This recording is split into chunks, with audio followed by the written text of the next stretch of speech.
Council Keelan. Good afternoon. Please call the roll. Afternoon. Rubio. Here. Ryan. Here. Gonzalez, Here. Apps, Wheeler. Here. Now we'll hear from legal counsel on the rules of order and decorum. Good afternoon. Good afternoon. Welcome to the Portland City Council. To testify before council in person or virtually, you must sign up in advance on the council agenda at www.portland.gov/council/agenda. Information on engaging with city council can be found on the council clerk's webpage. The presiding officer preserves order and decorum during city council meetings. The presiding officer determines the length of testimony. Individuals generally have 3 minutes to testify unless otherwise stated. A timer will indicate when your time is done. Disruptive conduct, such as shouting, refusing to conclude your testimony when your time is up, or interrupting others' testimony or council deliberations will not be allowed. If you cause a disruption, a warning will be given. Further disruption will result in an ejection from the meeting. Anyone who fails to leave once ejected is subject to arrest for trespass. Additionally, council may take a short recess and reconvene virtually. Your testimony today should address the matter being considered. When testifying, 1, state your name for the record. Your address is not necessary. Next, disclose if you're a lobbyist. If you're representing an organization, please identify it. And finally, for testifiers joining virtually, please unmute yourself once the council clerk calls your name. Thank you. All righty. Thank you very much. First up, time certain item number 33. Amend property tax exemption for multiple unit housing development code and inclusionary housing code to make technical corrections and adjust the property tax exemption for multiple unit housing developments. This is a first reading of a non-emergency ordinance. Commissioner Rubio, to you. Thank you, Mayor, and good afternoon, everyone. I'm very excited to be here today to talk about inclusionary housing. The ordinance in front of us is the result of over 15 months of work, making good on a commitment that City Council made when the inclusionary housing program was first adopted in 2016. At the time, folks were understandably concerned about mandating affordable housing in new development. It's a complex policy with a variety of levers that were set to try to achieve very specific outcomes. So council made a commitment to have the Portland Housing Bureau periodically review the program and incentives compared to program goals and market conditions. And we're here today because Commissioner Ryan, under his leadership, kicked off this work in late 2022, and the Portland Housing Bureau completed the review this past summer. And after sharing this with all of you at a council work session in July, then taking the time this fall to understand the impacts, we now have a proposal for council to consider. Before we dive into the details of the proposal, I want to be very clear about something. Portland's inclusionary housing program has been an incredible success in meeting its intended outcome. Through this program, we have created hundreds of units of affordable housing in new mixed income buildings in amenity-rich areas of our city. The program is doing what it was meant to do, and it's expanding access for low and moderate income families to live in some of the most desirable areas of Portland. However, we also know that we only get those affordable units if private sector development projects move forward, and they only move forward if the financials make sense. As city leaders, we need to know that the affordable units in those buildings are paying their way. And at this particular moment in time, when we've seen development activity drop off, this topic could not be more important. As we will hear from staff in a moment, the main change in front of us today is to offer a deeper property tax exemption in certain neighborhoods outside the central city. Doing so will ensure that, as a whole, the city is providing enough financial incentives to adequately cover the costs of complying with the program. And for some projects that are currently moving through permitting or under construction right now and wavering under the rising costs and high interest rates, this change will be enough to get them across the finish line.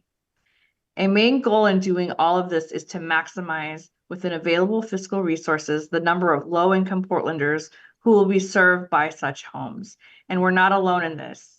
We also split property taxes with Multnomah County and other taxing jurisdictions, which is why I'm grateful to County Chair Jessica Vega Peterson for diving into this with us last year and for her support of these changes in order to jumpstart and stimulate housing production. So with that, I will turn it over to a staff presentation and invite Michael Blancourt and Jesse Connor of PHBF up, as well as Matt Ferris from BAE. turning it over to you. Thank you, Commissioner Rubio, Mayor Wheeler, Commissioners, Michael Bonacore, Interim Director of the Housing Bureau. Again, really excited to be with you for this piece of business. In 2016, when Council adopted IH, I was the Executive Director of Home Forward, and I heard firsthand the concerns that IH would have a detrimental effect on development in Portland. As Commissioner Rubio said, Council at the time acknowledged that it might not be perfect right out of the gate, directed the Bureau to periodically review it and to propose changes as needed. That review process began under the direction of Commissioner Ryan, the Housing Commissioner at the time, with the direction to consider the question of not just what might need to be tweaked, but to look critically at whether the program was fundamentally working and should continue. That work carried on under the direction of Commissioner Rubio with the support of our consultants from BAE here with us today, and in collaboration with a 10-person stakeholder group consisting of private and nonprofit developers, some of whom are also here with us today. So in very simple terms, we set out to answer two simple questions. Is IH working and are changes needed? And the answer to both questions is yes.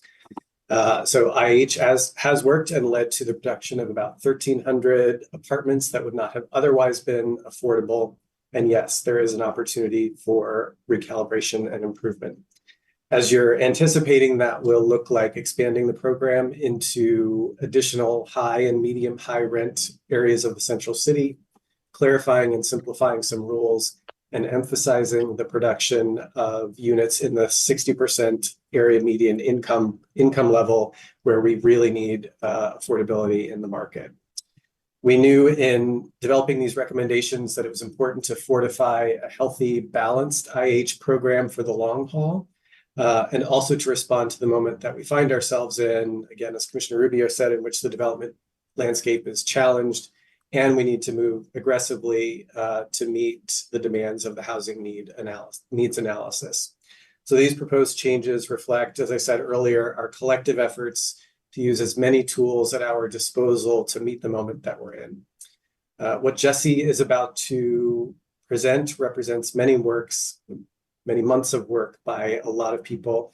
But I do want to take the opportunity to acknowledge just what a big lift this has been for Jessie, and to thank her for her exceptional work that has helped lead us to this point. And with that, I will turn it over to Jessie.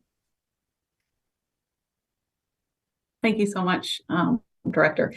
For the record, Jessie Connor, she, her pronouns. I'm the Senior Policy and Planning Coordinator at the Housing Bureau. Keelan, I think we're ready for the presentation whenever you got a moment. Lovely. Thank you so much. We can go ahead and go to the next slide. All right, so just to do a little bit of level setting to start out with, when Council adopted the city's inclusionary housing program, they were guided by Comprehensive Plan Policy 5.35 and the policy framework you see on this slide. This framework has and continues to operate as the guidepost for which changes to the program are rooted. So calibrating rates and incentives by geography, providing units on site, and providing supplemental incentives to reach affordability for households earning 60% of the AMI or less. In addition to providing units on site, the program also provides options to deliver units off-site in another location, as well as paying a fee in lieu of providing any units. If a project does elect to pay the fee in lieu, they're essentially paying out of the program. They don't need to provide any affordable units, but they also won't be the recipient of any of the city's financial or development incentives associated with the program. It is important to note that the city's policy is the only city requirement that seeks to offset the cost of compliance, with a robust suite of financial incentives that include some exemptions to the Affordable Housing Construction Excise Tax, that's for the affordable units, system development charge waivers for the affordable units at 60% AMI, and a 10-year property tax exemption, which applies to all market rate and affordable units in the central city, and then only to the affordable units in all other areas. Next slide, please. A little bit of a reminder about our July work session. So the Community and Economic Development Cluster gave a housing production presentation to Council at a work session in July, and we shared a few key realities. One is that construction costs have risen by more than 50% since 2016, and that Portland is not alone in this price escalation. 2, that across the city, projects are facing feasibility gaps. And 3, that there are fewer projects starting the permitting process than in recent years. Housing Bureau also presented some key findings of the IH calibration study, namely that the IH program is not a significant financial impediment to development feasibility, and that overall multifamily development feasibility in Portland is challenging due to a lot of external factors. Also, that the city's incentives for offsetting the cost of IH are adequate in both Central City and in lower rent neighborhoods. The incentives are not adequate, however, to offset the cost of IH in higher rent areas outside Central City. Staff also shared the recommendations from the work group that Michael mentioned earlier. They center on simplifying the program, creating clarity, and adding in flexibility, in addition to recommending that the city consider extending a fuller property tax exemption to neighborhoods outside the city center when a project elects to provide units at 60% AMI. Following the work session, the Housing Bureau took steps in considering the work group's recommendations, including the expanded tax exemption, in estimating potential impacts of that expansion, which I'll talk about in a slide or two. Additionally, since the work session, housing production has continued on a downtrend. The low level of permits is continuing. We're beginning to lay off permitting staff, and we are seeing an alarming new trend of multifamily buildings halt mid-construction because they are no longer financially viable. Next slide, please. In light of the current market conditions, the IH calibration study analyses and recommendations by both the work group and our consultants, BAE, the Housing Bureau is proposing amendments to the IH program through Title 30 and 3. These fall into 3 main buckets. The first is to expand the fuller property tax exemption to higher cost areas indicated by the color purple on the map you see here, for projects only that are providing the units on site and at that 60% AMI level. In addition to any new permit applications, we're also proposing that projects currently in the permitting pipeline and those under construction be able to opt in to this new change. Second bucket is, in order to jumpstart the much needed development in the city, is to temporarily suspend the foregone revenue cap for 6 years. Reminder, a footnote here, the current city-county agreement, it's a $15 million over 5 years rolling cap. So thinking of it another way, it's about $3 million on average a year. After the 6 years, the cap will automatically reset, but at double the current rate. So a $30 million over 5 years rolling cap, or an average of about $6 million a year. Additionally, built into the ordinance is a commitment for the next periodic review of the IH program. Essentially, the Housing Bureau is going to conduct another IH calibration study, or similarly named analysis, evaluating residential development feasibility under current market conditions, reviewing the program to determine if the program options and incentives are on balance with the requirements. Also built into the ordinance is that the report and findings of that next study will be required to be presented to City Council and the Board of County Commissioners by the end of 2027. The last bucket is largely making technical edits based on city attorney direction and council clerk style preferences. Next slide, please. So to get a sense of the potential implications of expanding the fuller property tax exemption base, the Housing Bureau re-engaged BAE in estimating some foregone revenue scenarios. BAE worked with various city departments to create a series of annual multifamily housing production estimates. They then assessed property tax bill information and reviewed pro forma financial models to estimate the per unit property tax associated with the improvement value of the multifamily units throughout the city. And finally, using the neighborhood analysis areas that you'll be familiar with from the Bureau's annual State of Housing report, each area was assigned a market strength based on the prevailing rent in the area and overall demand for high rent multifamily housing. And those market strengths were from low to high. And then, of course, the amount of property tax exemption is going to depend on how much development actually moves forward. But we modeled the impacts in 3 growth scenarios. So a low growth scenario, That data is based on the current development pipeline today, market cycle growth, which is based on historic multifamily production over about the last 20 years, and targeted growth, which is based on the actual units needed as identified in the housing needs analysis. So based on the growth scenario, there's about 1,500 to 3,000 units in market rate projects each year that will be subject to IH. And then lastly, the foregone revenue of the tax exemption was modeled by geography, 3 geographies. 3 is the big number today. The current program, so Central City only, high and moderately high cost neighborhoods, and then citywide. Next slide, please. So the modeling found that there are some competing city goals: staying within the current cap and meeting our housing production needs. If the IH program stays the same and production stays at its current low level, then we will stay within the cap, but we won't meet our housing needs. If the program stays the same, but production does pick up to where we need it, then we will exceed the cap by about $1 million a year. If the fuller tax exemption is expanded citywide, once development eventually picks up, we will exceed our current cap rate by about 4 times.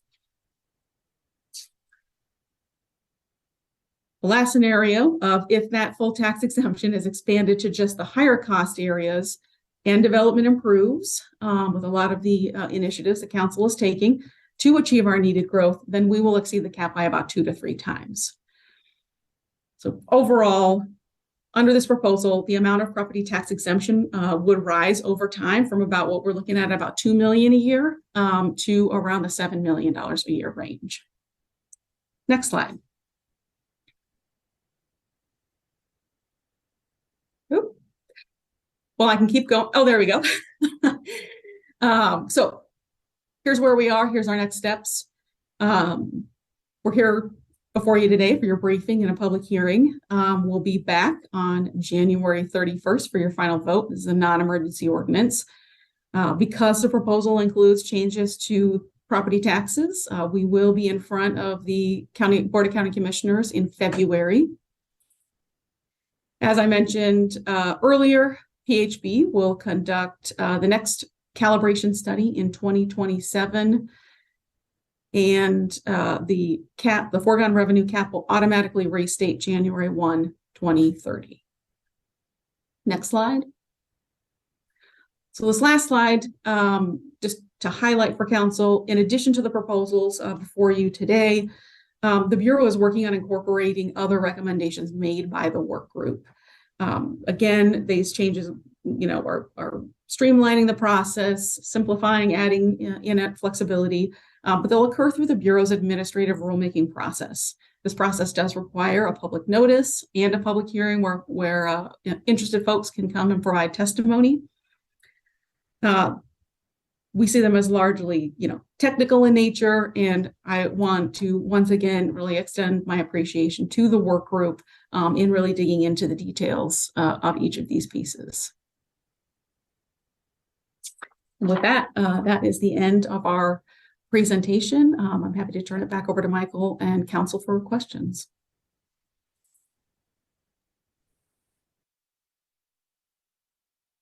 We also have 2 invited testimony. So Mayor, would you like to go ahead and do that, Commissioner, first. Okay, great. So we also have invited Sarah Zahn and Steph Condor to give some remarks.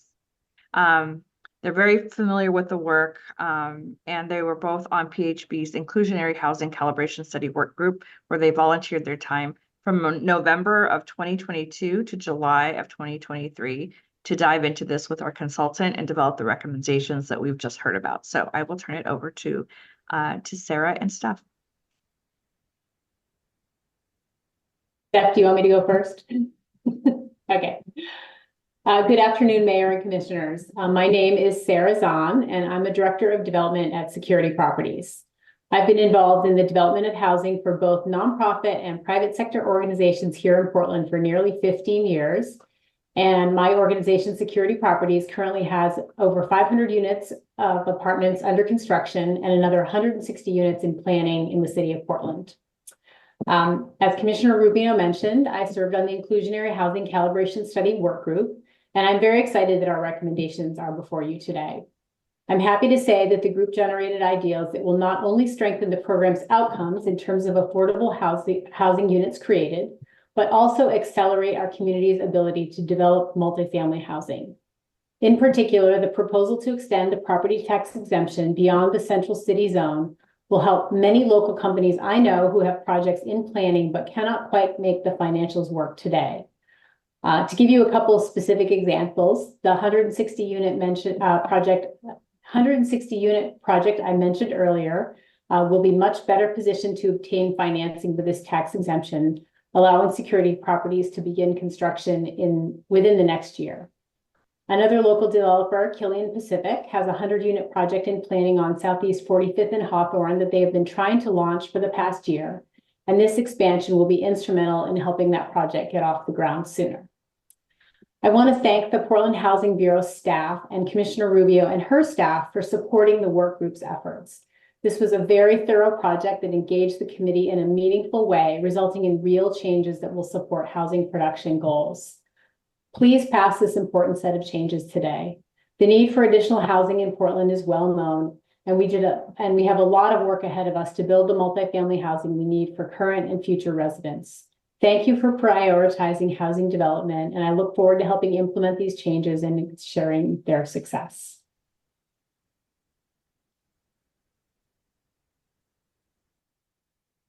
Okay, I'm on. Here I go. Okay, good afternoon. My name is Steph Condor. I have worked in housing for nearly 15 years as well. I'm a native Oregonian, and I'm currently the Senior Vice President at Related Northwest, a local affordable housing developer. Related Northwest over the last 5 years has developed over 1,000 units of affordable housing across the metro area. And I want to thank you, council members, for the opportunity to speak today regarding the topic of housing and, looking at our inclusionary housing program. As you may be aware, under the current market conditions, we're seeing continued significant cost increases to build, interest rates that have climbed to the highest levels in over 20 years, insurance increases, labor increases, and adding to these complexities is our current inclusionary housing requirements, all of which to say in combination has resulted in a significant decline in housing production. Housing in the Portland area has all but stopped. I'm getting calls weekly from market rate developers who are selling their permitted projects because they can't make the deals work under current conditions and policy. The proposal before you today, in my opinion, is a balanced and largely fair initiative to address our city's housing crisis. Having personally attended the stakeholder group meetings, these recommendations are based on surveying a number of regional markets and evaluating our policy against other jurisdictions. Our housing and homelessness crisis has been an ongoing and desperate problem, so we need to prioritize housing our people. It's important to recognize that a reduction in any housing in the spectrum of housing, albeit low income, middle market, high end to single family, impacts all housing and creates a bottleneck which will have a ripple effect on all housing types. Regionally, we've made great efforts and strides towards increasing the affordable housing stock. This is reflected through the success of the Portland Housing Bond and Metro Housing Bonds initiatives. Expedited permitting and other supports are given to affordable developers. It is appreciated and so necessary. And when I look to other jurisdictions, I often cite how Portland is the gold standard for working with affordable housing developers. You've all been excellent to work with and have removed so many barriers for us. But when I look across the aisle to my market rate developers, I believe there's more that we can do to support their efforts. The revision to the inclusionary housing is the first step to bring greater flexibility for developers and support greater housing development in our city. So thank you so much. I encourage you to support this. Commissioner Gonzalez. I just want to thank the presentation on including those who participated on the calibration study. My threshold question, I think, is for Ms. Connor. I want to harken back to the assumption about Central City and specific as to whether the current inclusionary housing requirements are over-incentivizing, under-incentivizing, essentially the question that I think was posed in the calibration study. I And I will harken back to the exchange I had with the gentleman who performed the study at the time. You know, we are seeing literally no production in Central City, or almost none. We face substantial barriers to converting office to residential that is primarily created by things outside of inclusionary housing, specifically seismic costs associated with that conversion. And I guess I just want to sort of reiterate on the record that I don't question the methodology used in the calibration study. It made a lot of sense. But when we look at actual production, right, what is actually coming online, I do think we need to look bigger and more fundamentally on what can stimulate conversion across the city, in particular in Central City, as well as the overall environment for developers. So I guess I just want to, I don't know if you had any thoughts on that. I just wanted to, but focusing first on the Central City component and the conclusion of the report, which again, I'm not questioning its methodology. I just want to be clear about the implications of its conclusion, right? When we're not seeing conversion happening. Anyways, I've rambled on. I'm just sort of curious if you had thoughts on that, and wanted to kind of keep it on the record. Thank you, Commissioner, for the question. I'm happy to make a comment, and then I'm also would love to invite Matt Ferris to provide some insight as well.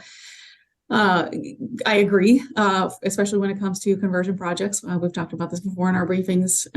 There are a lot of challenges to those projects. For the study, for the IH calibration study, while we did look at sort of what is happening broadly, development-wise, what we really were looking at is the value in the reduced rents for those affordable units compared to the value of the financial incentives that the city is offering.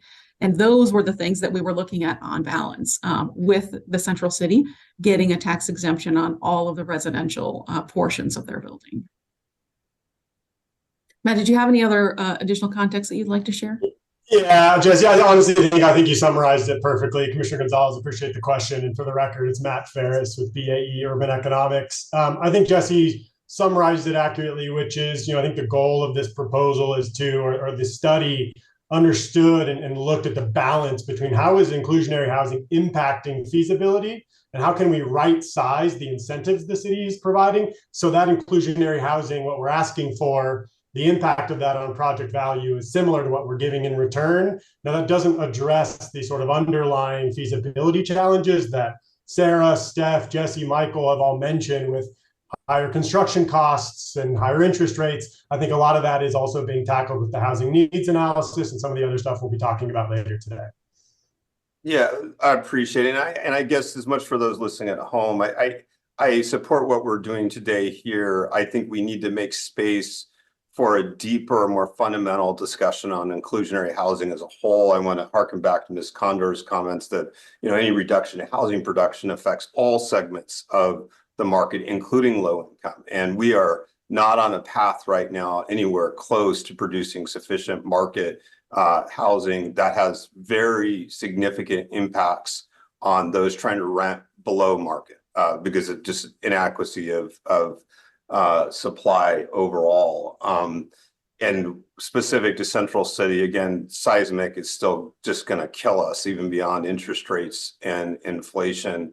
I think we need to make this space for more radical discussion about altering the overall regime, including height restriction, inclusionary housing down the road. With that, I'm done. Thank you. Very good. I had one question. I'm not sure who to steer this towards. And first of all, I just want to say I'm really pleased with the work that's been done, and I appreciate the collaboration with development partners on this. But it's more of an academic question, I guess, which is when you're evaluating the impact of inclusionary housing on the margin in terms of trying to tweak, if you will, our inclusionary housing policies to make sure that we're not creating some disincentive to development, how do you account for other larger macroeconomic issues, whether it be inflation or labor shortages or what we've seen around interest rates. I mean, it seems when I listen to developers talking about the challenges of housing, particularly affordable housing, those are the three things I hear about over and over and over again. And then what I hear as an afterthought is typically not inclusionary housing. It's just the hassle factor of permitting in the city of Portland, something that the council is also working on. But how do you account in these analyses, just writ large, top line, how do you determine what is related to inclusionary housing versus what is related to inflation or labor shortages or interest rates?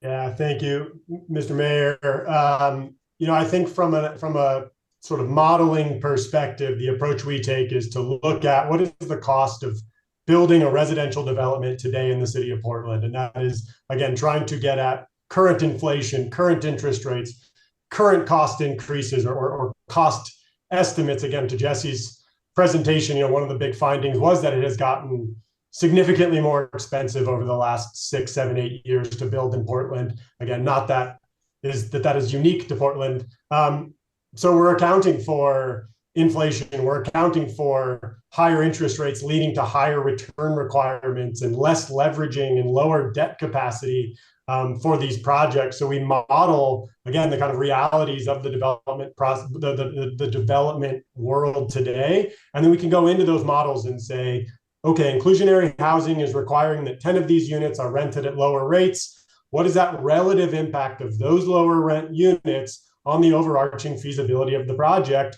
And we can then pipe in what the city is providing in the form of incentives. And that was our goal, was to kind of balance those items.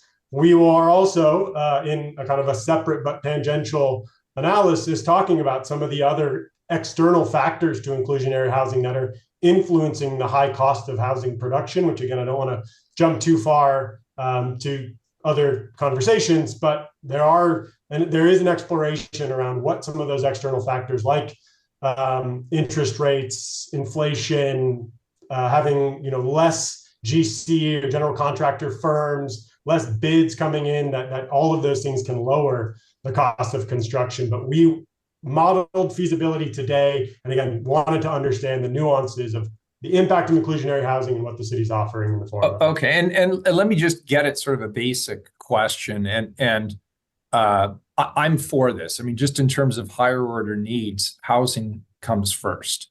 And so while I appreciate the other types of issues and incentives and protections and whatnot, at the end of the day, the question is, how do we get more housing into the city that's affordable to the population that lives here?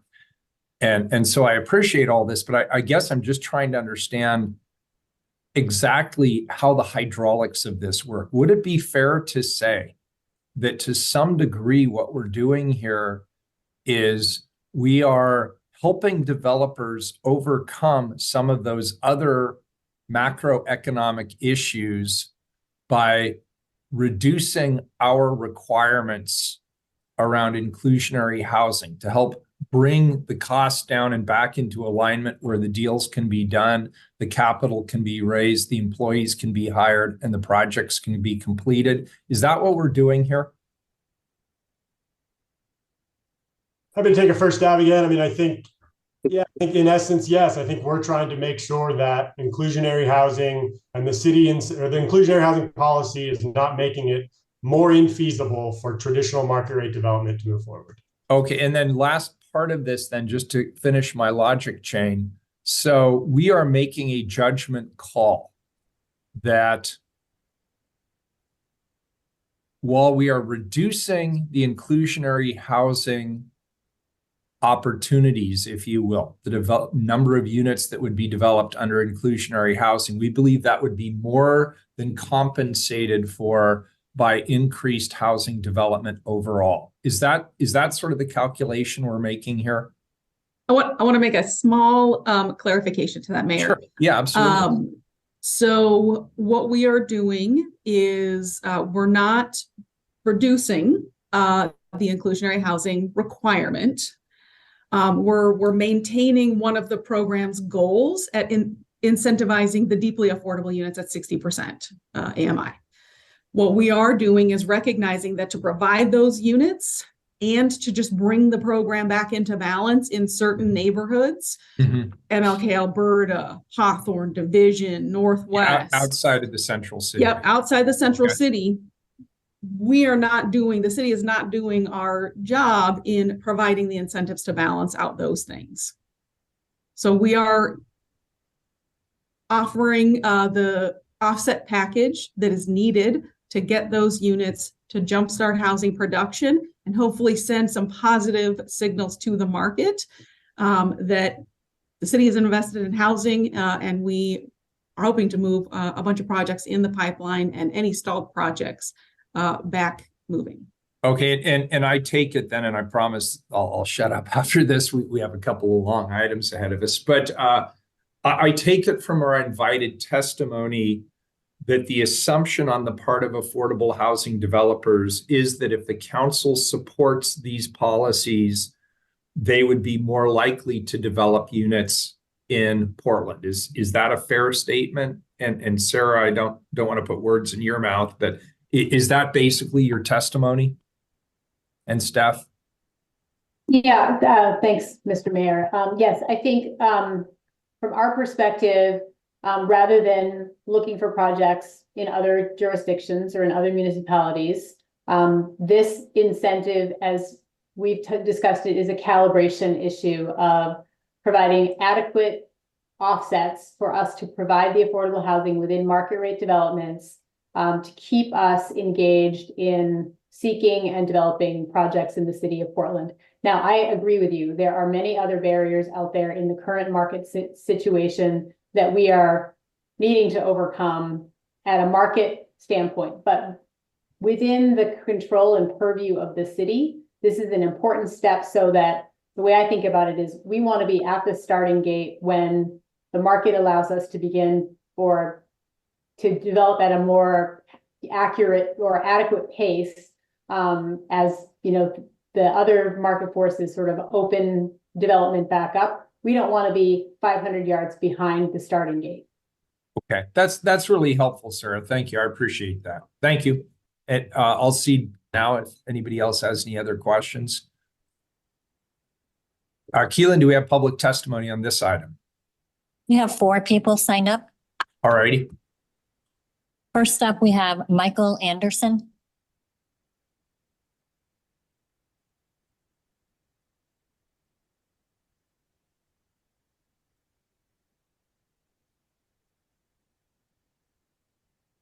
Go ahead, Michael.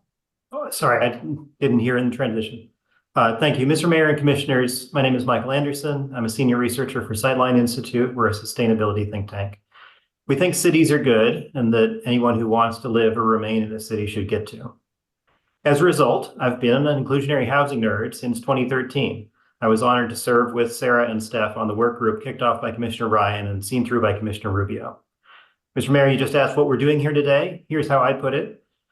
You're talking about fully funding a good program.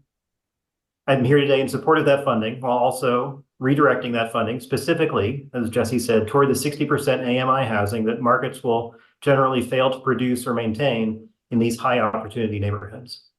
Our conversation on this work group went through some twists and turns, but this is very close to the final consensus we landed on. It builds on the program's biggest strength, integrating desirable neighborhoods by income.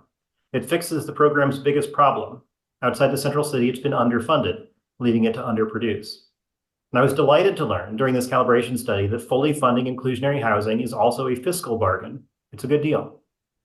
The local public cost per door for these 60% AMI homes turns out to be in line with the local cost per door for homes created by the housing bond. There's not even any further state or federal aid required. This is great. It can free up more of our bond, state, and federal dollars to focus where they're needed most: supportive housing and other homes at more deeply subsidized prices. What's more, this program will be more efficient than the existing underfunded mandate. That prior system put a hidden indirect tax on every tenant and first-time Portland homebuyer. An underfunded program may look cheap on paper, but really, in reality, it's the opposite. All that said, I have 2 bits of feedback for you on this good package. First, it's vitally important to keep revisiting these numbers every several years. The numbers before you are reasonable in today's economy, but I'm glad Portland will be come back in 2027 for a new look to keep things in balance. I also hope you'll find a way then or sooner to examine the homeownership side of this program. Today's fixes address only the rental market. Without further tweaks, this program will continue to fail to expand access to homeownership. Second, and this is a simple minor amendment that I'd urge you to consider this month, please head off future problems by finding a way to better define the success of this program. In my view, the current common ground between Portland's political left and center is that almost everybody wants to maximize the number, not the ratio, but the number of beds created at 60 AMI in high opportunity areas. This concept would link market rate and below market production together, ensuring that they aren't pushed by politics into false competition. The new program language improves on the past language. It doesn't improve that bit of clarity. Finally, I'd like to thank the city staff in City Hall and bureaus who put countless brain hours into this. In all earnestness, it's been a joy and an inspiration to be part of it. Thank you all. Next up, we have Tim McCormick.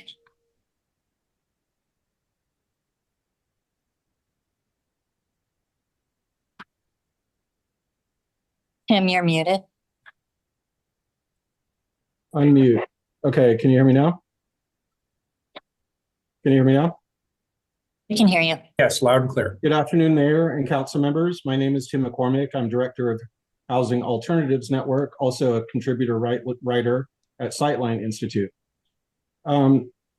First, I want to say that the Housing Bureau project page notes that some parts of the policy are still in development, particularly offsite and in lieu fee. And so it's possible that they could adopt some forms of what I will suggest here, possibly this year, or who knows, under a future Rubio administration. Those other options are not widely used now because they don't get the city subsidies. So I've studied the inclusionary housing program and proposed reforms in Portland and many others around the country for some years. And I see that from the project documents that, for example, the estimated subsidy to make a central city apartment affordable to 60% AMI is $250,000. Now, generally, this sort of intervention doesn't create a new affordable unit. It just shifts a high rent apartment from a full rent payer to a lower income payer.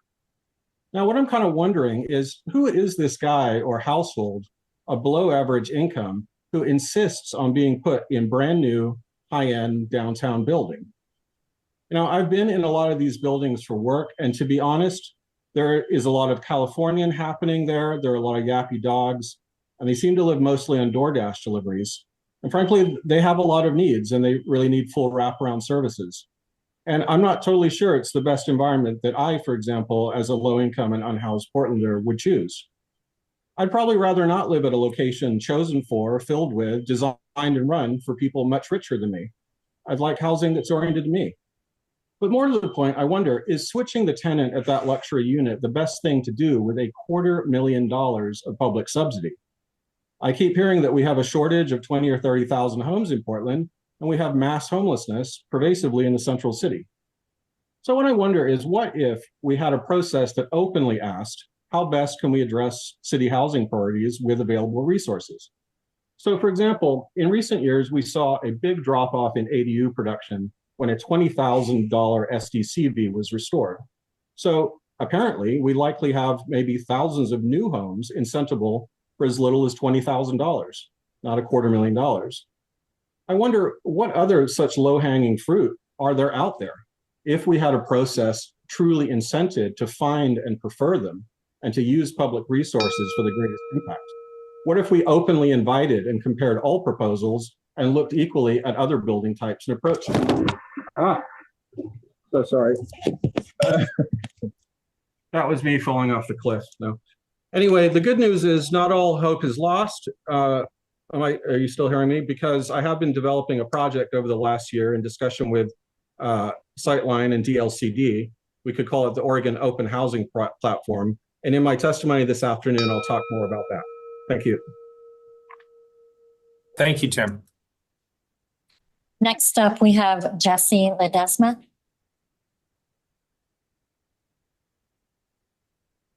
Good afternoon, Mayor, Commissioners. Thank you for the opportunity to speak today. My name is Jesse Ledesma. I'm a housing developer here in Portland. I've been working developing housing in Portland for over 15 years. My firm is Homework Development, and I'm focused specifically on building missing middle housing that's both middle at the income level and the building scale.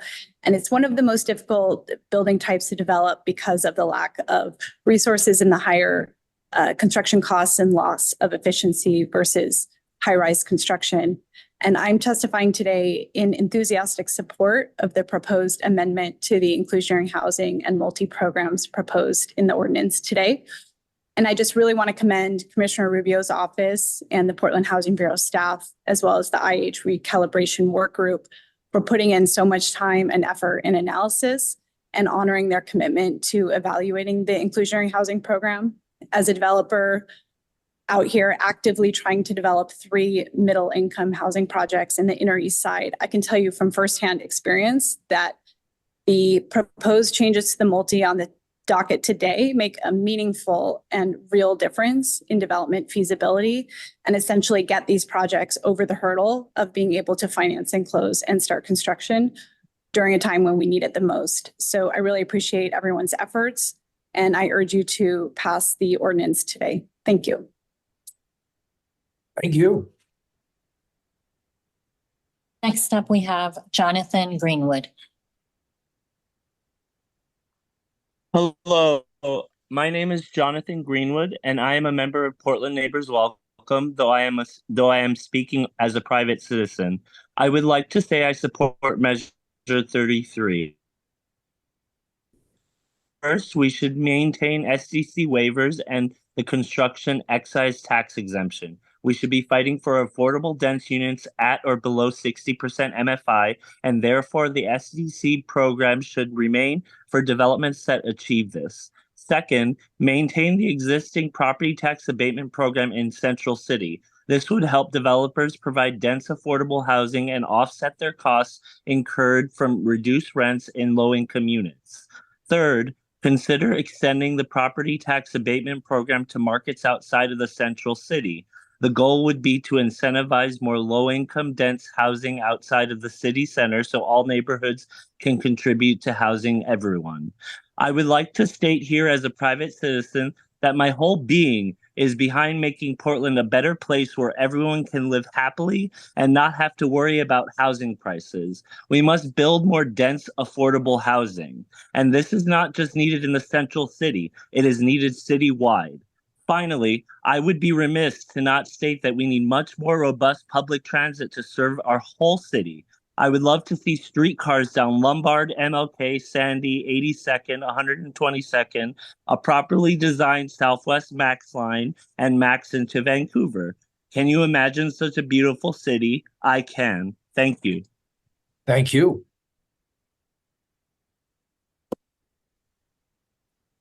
Mayor, we might have one other testifier. All right. Sorry, just a moment. Sure. Melissa?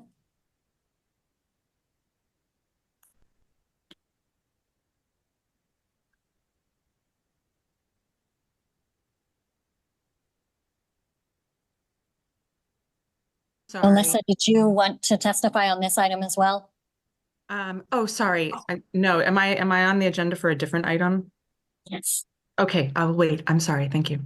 Okay, sorry for the confusion. Mayor, that completes testimony. All right, thank you. Colleagues, any further questions before we move this along?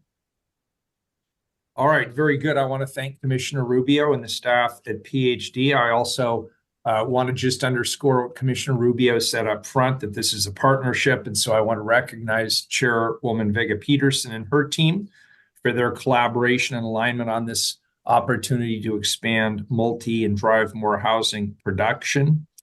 Obviously, this kind of effort is important. The inclusionary housing calibration study and the resultant reforms that are offered here, I think, is a great example of how the city council is data driven and how it is analysis driven. Sometimes we're accused of doing this, but I want to be very clear in this case. This is, we're leaning heavily on a study that was conducted by the commissioner and by the Bureau. This is a first reading of a non-emergency ordinance. It passes to second reading on January 31st. at 10 a.m. time certain. And that will be on the council agenda for people who want to look that up. So thank you very much all. Now we'll move to item number 34. Mayor, we are 10 minutes early for that Oh, item. you're absolutely right. What a rare pleasure. So we'll take a 10-minute recess. But before we go, we have quite a few people signed up to testify on this item. Be aware that testimony will be limited to 2 minutes per person because we do want to make sure that everybody has an opportunity to testify who wants to. So maybe during this break, plan to shorten your talking points if you were thinking you might speak more than 2 minutes. Thanks, everybody. We're in recess until 3 p.m.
Amend the planning and zoning code to adopt temporary suspensions and permanent clarifications to development and process regulations as part of the Housing Regulatory Relief Project.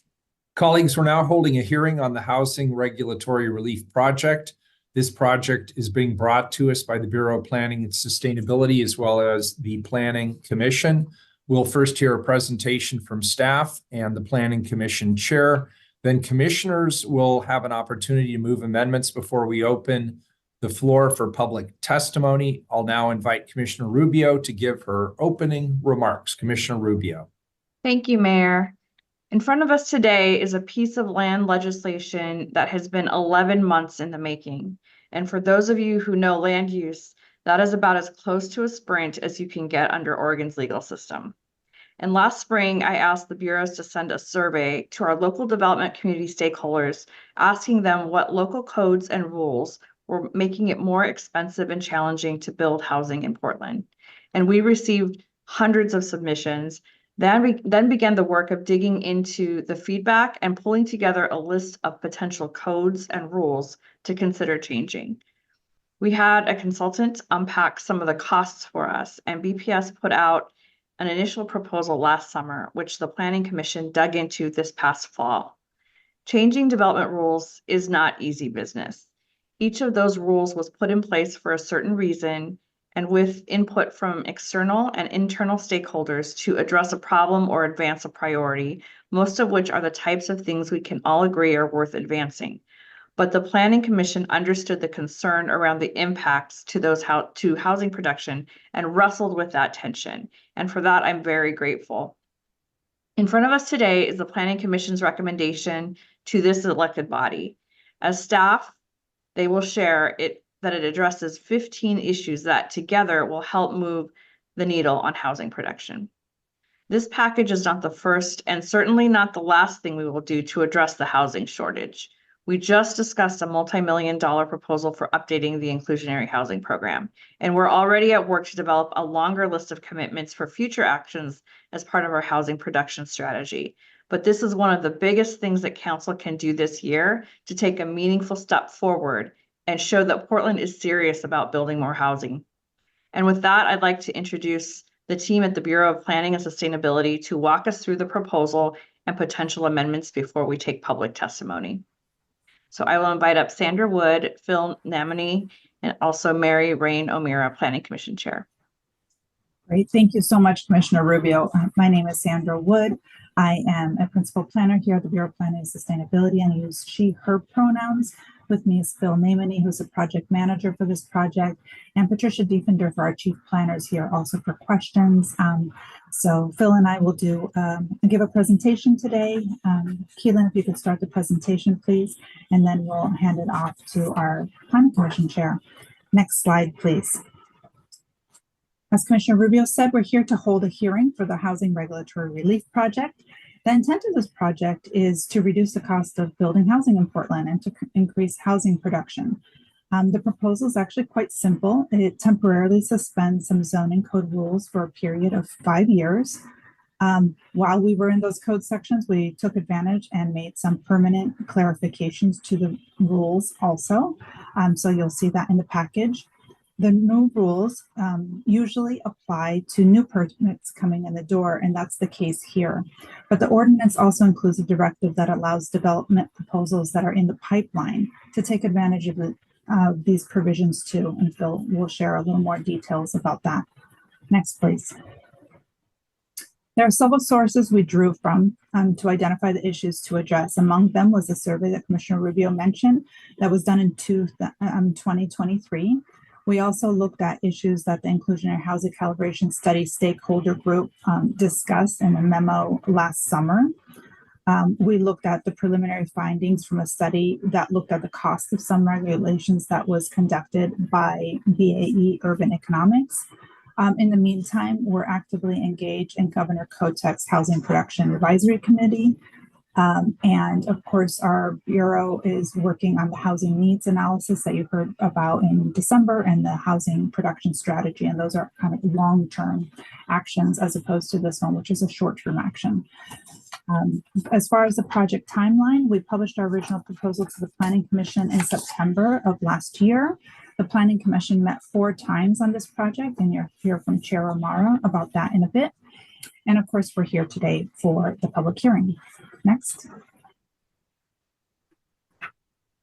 Since September of last year, we've conducted considerable outreach for this project. We've directly presented to groups listed in this slide.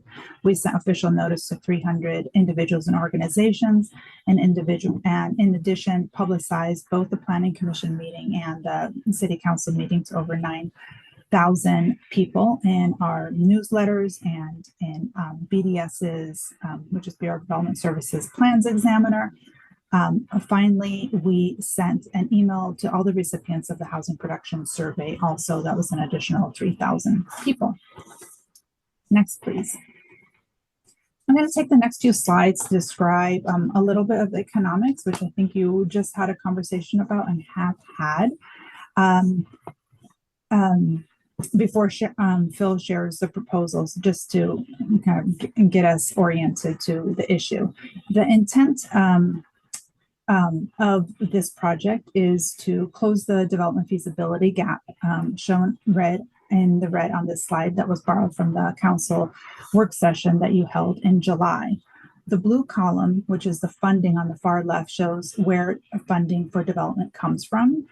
The gray column in the middle shows what the cost of development is, and reminds us that there are several categories of costs associated with developing a building: the land, carrying costs, soft and hard costs, and developers' fees that you've all been hearing about so much. And as our colleagues shared earlier today, the cost of every category has increased dramatically in recent years.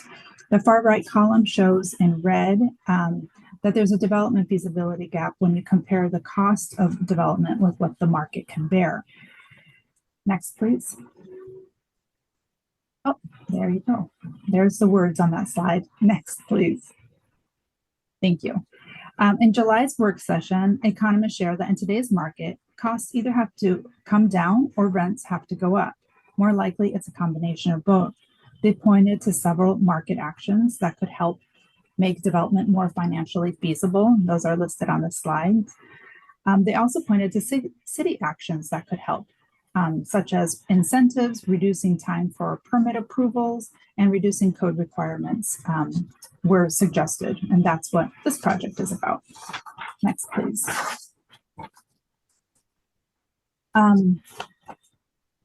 As part of the inclusionary housing calibration study, the consultant firm BAE Urban Economics provided cost estimates for some development standards. This include provided dedicated bike parking, a ground floor commercial space, and for cases triggering design review. To provide an example of their cost analysis, we're showing one of these examples that is a common type of development in Portland's commercial corridors. This is for a medium-sized multifamily development with 64 units, tucked under podium parking, and a retail shell space of 2,500 square feet. The table shows overall costs for developing a project of this size, from land acquisitions to hard costs to various fees. In this case, a building of this size would cost a total of about $20 million. Total, and 302 per unit. 302,000 per unit. Next, please. So for that prototype, the economist did a high-level estimate to develop space within the project. A dedicated bike room or rooms for 96 spaces, that's assuming the existing bike parking ratio of 1.5 space per unit, was estimated to cost over $50,000 for this, $500,000 for this prototype, or $8,000 per dwelling unit. A dedicated commercial space of 2,500 square feet on the ground floor would cost about $675,000 for that building, or around $10,000 per dwelling unit. And finally, for design review, the focus was the potential of additional time to go through the review and soft costs for additional architectural plans. The estimated cost for that process was about $170,000 total, or $2,600 per dwelling unit. While the focus here is on the cost to provide floor area dedicated to bike parking or commercial spaces, providing flexibility would allow the extra floor area to be used for additional dwelling units. Next, please. And I'll pass it on to Phil to describe the Planning Commission's proposal.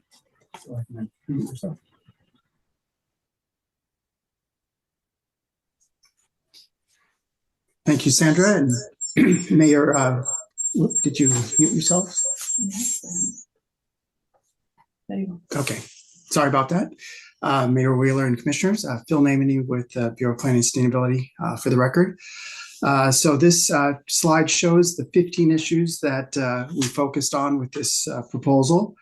I do want to mention, Sandra mentioned, a lot of these are temporary changes, and those that are temporary would have an automatic sunset clause of January 1st, 2029, at which point the suspensions or waivers would be rescinded.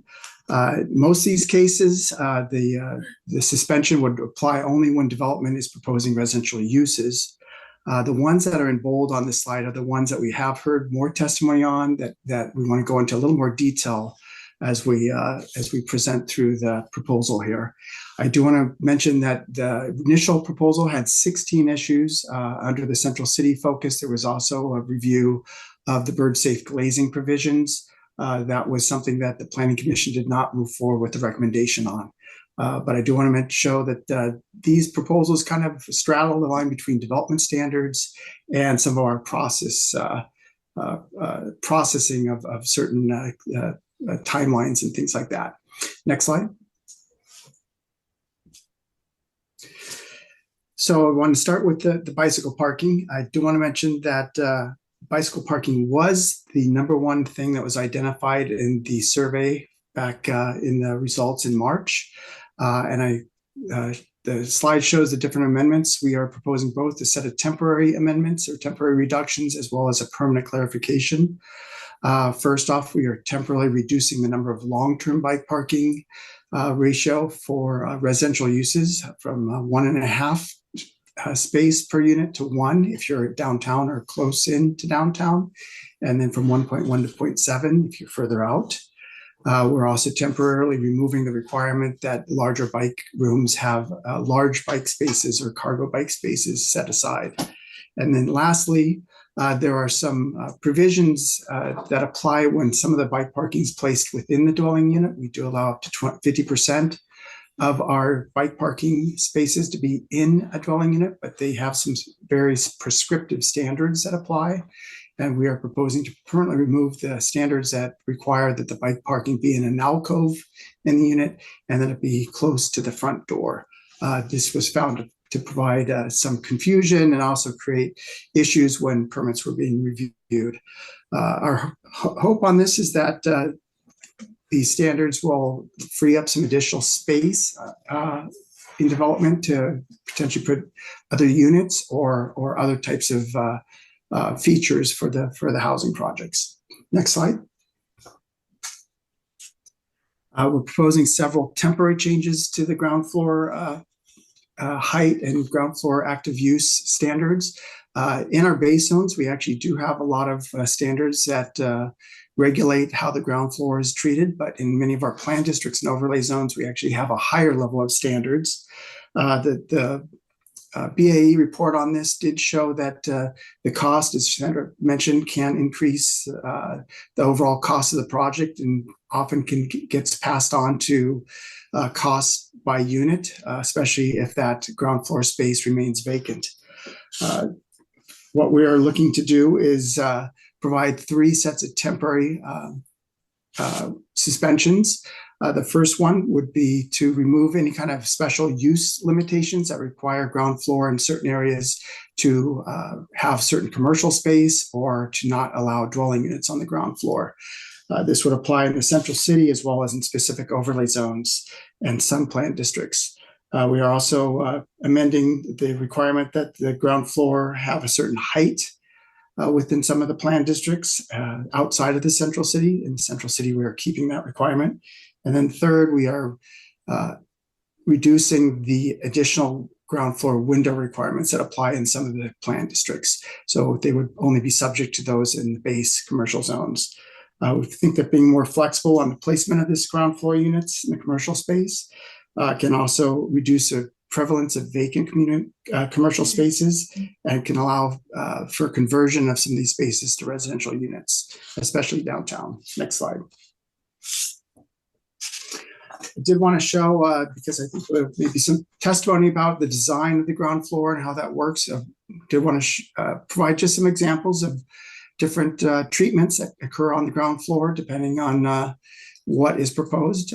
Sometimes certain development may make their ground floor residential units look very much similar to a commercial space with more glazing. In other cases, they may treat it with more of a residential treatment. What we're hoping with these temporary provisions is that we allow for that kind of flexibility to happen without dictating a certain ground floor style or height.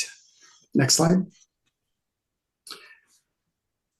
For design review, as Sandra mentioned, there are some increases potentially in the soft costs for doing architectural renderings for the review process. There's also can be a holding cost of holding on to property while you're going through the land use review process on that.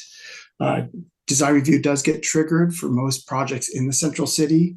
Projects outside the central city can either go through design review or often will go through a standards track where they apply additional development standards.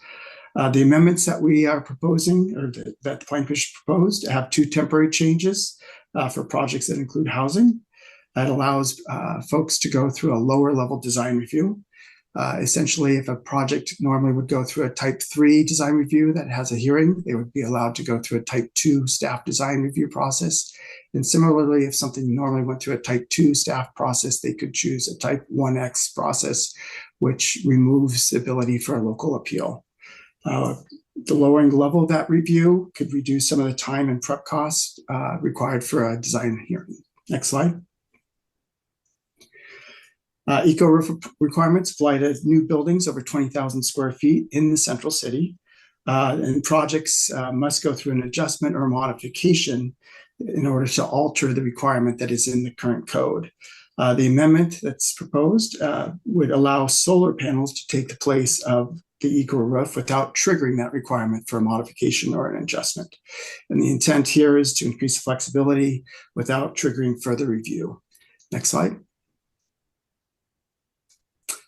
This slide focuses on another process element to our code.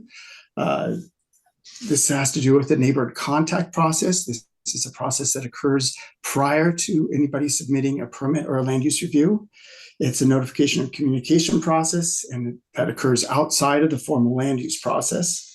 And it essentially requires the applicant to set up a posting and in many cases set up a meeting with the neighbors at a public place. And it is done before they file for a permit or for a land use review. The provisions here that we're proposing include some temporary suspensions as well as some permanent modifications to the overall process. The temporary change would remove the requirement that an applicant have to hold a meeting for larger projects with housing. It would just retain the posting that's shown there in the image. So right now there's two systems. A smaller project just has to do a posting. A larger project will often have to do a posting and hold a meeting before they can file for the permit or the land use review. More permanently, we currently have a third type of neighborhood contact, which applies specifically in areas that have a design overlay zone that has a different threshold and a different set of meeting criteria.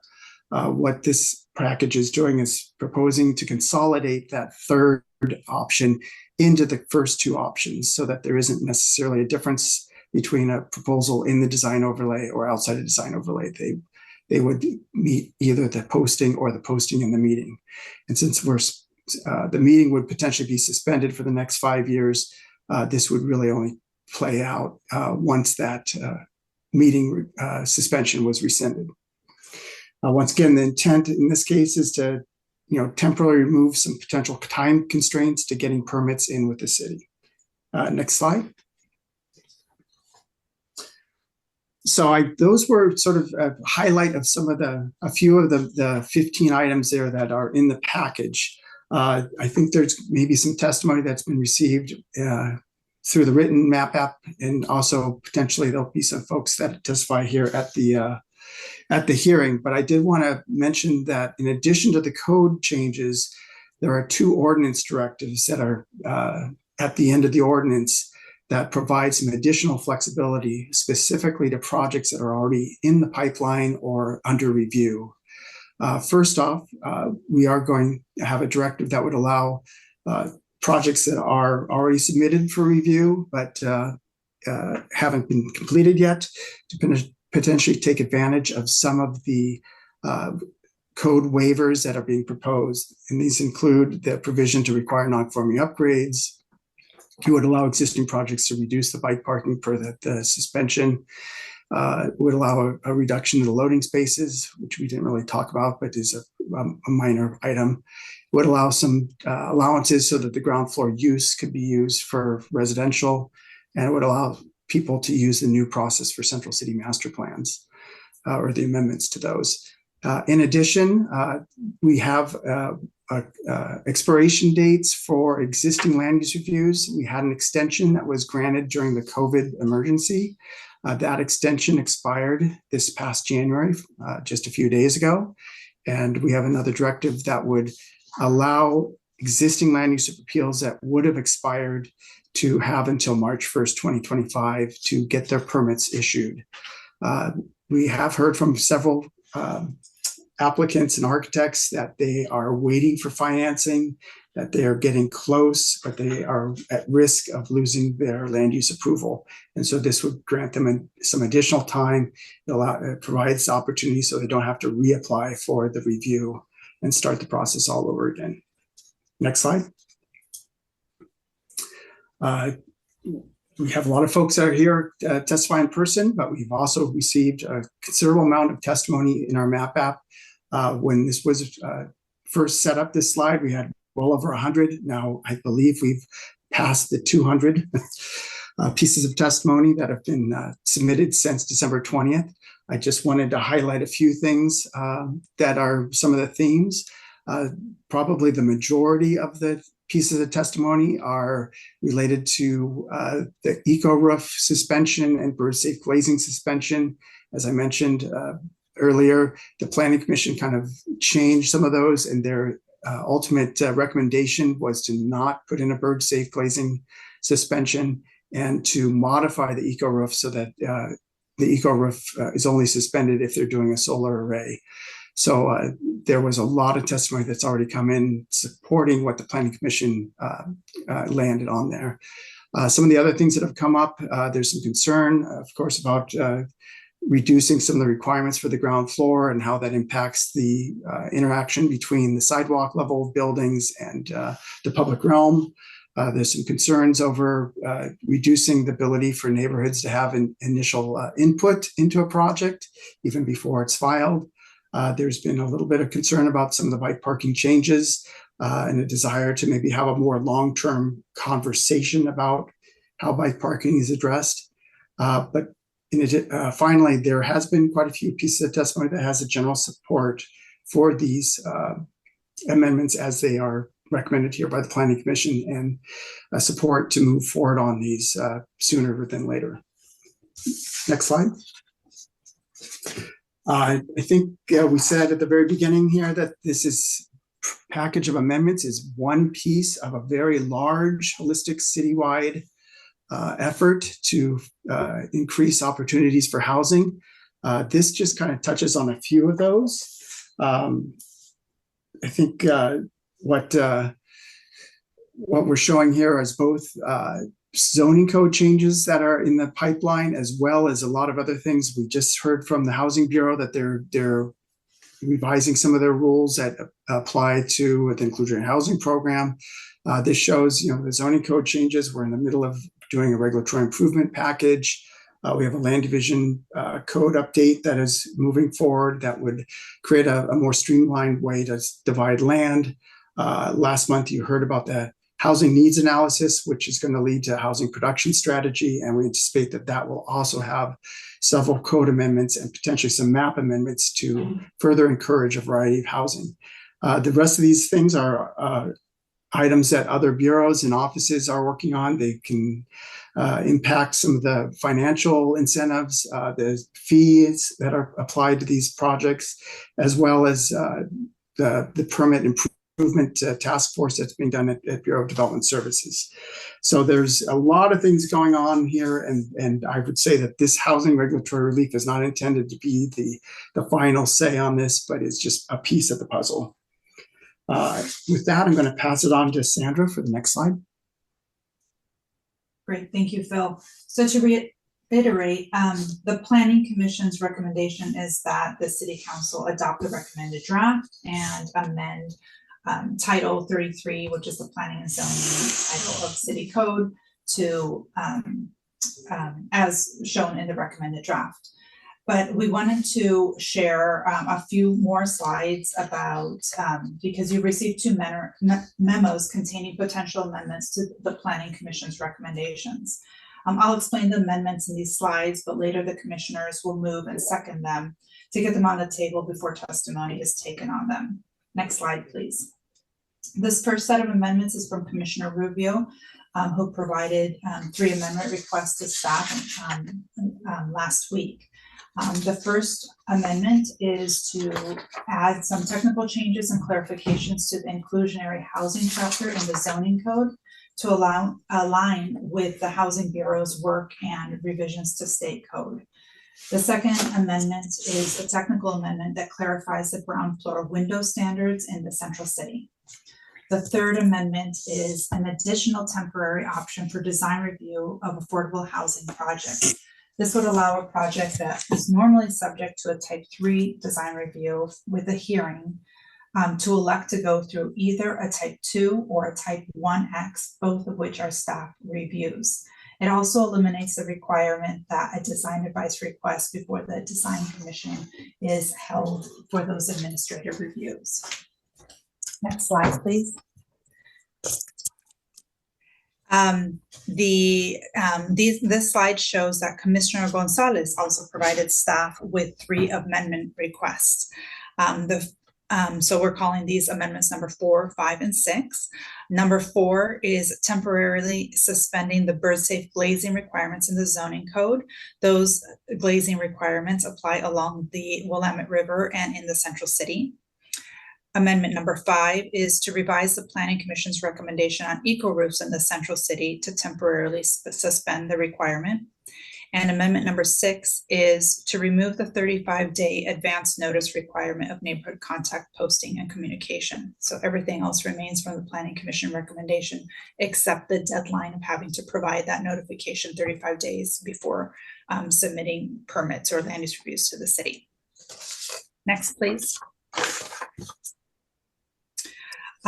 We approach this project with the intent of taking a quick action. Our hope is that after hearing public testimony today, City Council will vote on the amendments.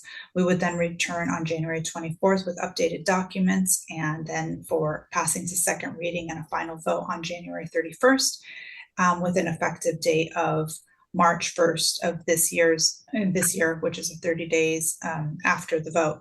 This aligns with previous council direction to limit code changes to twice a year, which is March 1st and October 1st. Next slide, please, which I believe is the end of our presentation. Thank you very much.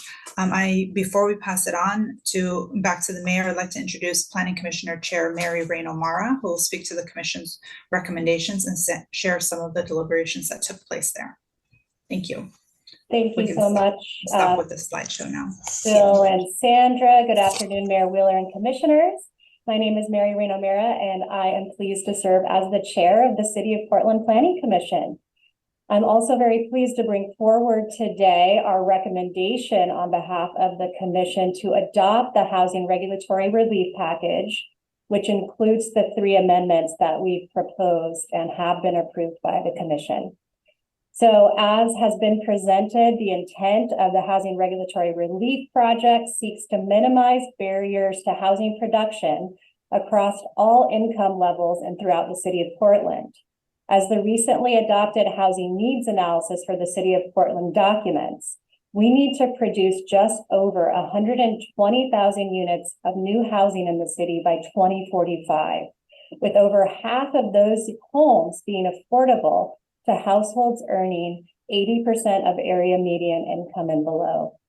Given the tremendous need for housing production in the city, the Planning Commission recognizes the importance of moving expeditiously with this package. But even with the accelerated process, as a commission, we prioritized careful deliberation of the proposed code changes in the package. And we had the opportunity to review the HRR in various stages at 4 different commission meetings.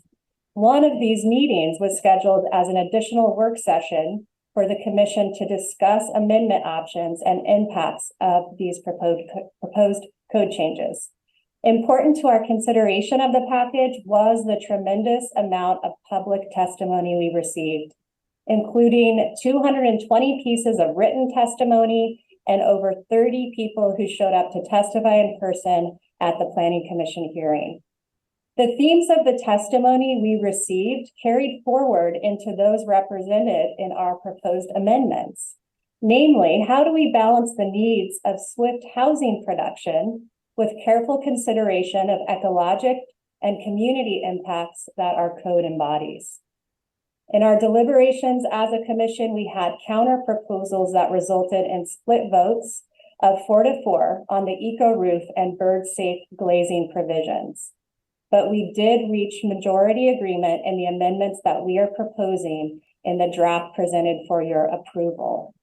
As another just quick summary of these amendments, what we are recommending is that we maintain the existing standards in the central city and river districts for bird safe glazing. We maintain the eco roof requirement in the central city unless solar panels are proposed for 50% or more of the roof area. And we require that developers post a site development notice with contact information in advance of permit or land use review submission. I would like to thank the BPS staff for their support and coordination and presentation of this important package to the Planning Commission. And I'd also really like to acknowledge my fellow commissioners for their collaboration and respective areas of expertise that they brought forward into this process. We are hopeful that the modifications made to code through this package will help to accelerate much needed housing production across the city. We look forward to progress reports on the success of the project over the next 5 years while it is implemented. And in closing, thank you again for your consideration of approving the housing regulatory relief package with amendments as proposed by the Planning Commission. All right, very good. And thank you, Chair. Commissioner Rubio, does that complete the presentation? That does, Mayor. All right, good. I want to thank you, and I want to thank city staff, and I want to thank the city council. I know we all prioritize housing production here in the city of Portland, and this was a very thoughtful and very thorough presentation, and I want to appreciate you for that. Let's go through and do some process here because there was a number of things that were added here, including amendments. And we'll get to the amendments that were highlighted by staff. But before we do that, I want to ask my colleagues, do you have any questions at this time for staff or for Chair O'Meara before we move to the amendments? I'm going to have some questions about. Yeah. It's a little bit hard to tease out some of the differences, tease out what's going on in all of these, both proposals and amendments. So, for example, I think, and I'm not quite sure where in this process we should deal with them, or at least I should see clarification. Could I suggest we not deal with the amendments yet? Let's get to the amendments in due course. Let's stick to the core recommendation. Do you have questions about the staff recommendation, which is in alignment with the Planning Commission? Do we have any specific questions related to the base proposal at this point? I think not. Okay, Commissioner Gonzalez. Thank you. I guess just there are some procedural questions raised about the November 14th Planning Commission work session on HRR. And I'm just looking at my notes here. There's some open questions about whether the meeting votes there complied with applicable commission's rules. And this is specifically to one amendment that we are proposing. I guess the question is just for the Planning Commission Chair. Have you run those questions down on the process? Has that been reviewed by a city attorney that we complied? And specifically, I'm talking about the votes on eco roofs, which look like were a very contested votes at the Planning Commission, twice going 4-4, and then this amendment that came in, there's some questions about. So if you could maybe speak to the process there. Sure. Thank you for that question, Commissioner Gonzalez. That has not been brought to my attention that there are questions regarding the procedural vote at that meeting. So I'm going to defer to Patricia Diffenderfer from BPS to speak to that question. So just before, was that a 4-4 vote, 4-4, and then another amendment came in? I just want to, need some water, clarify how that played out. Oh, pardon.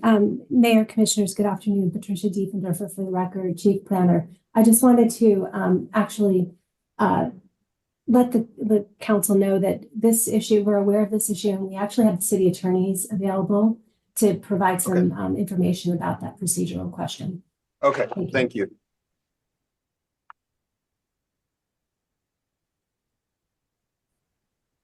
Lindley, is that you? Sure. Sorry, I'm trying to get oriented because I'm usually at home doing this.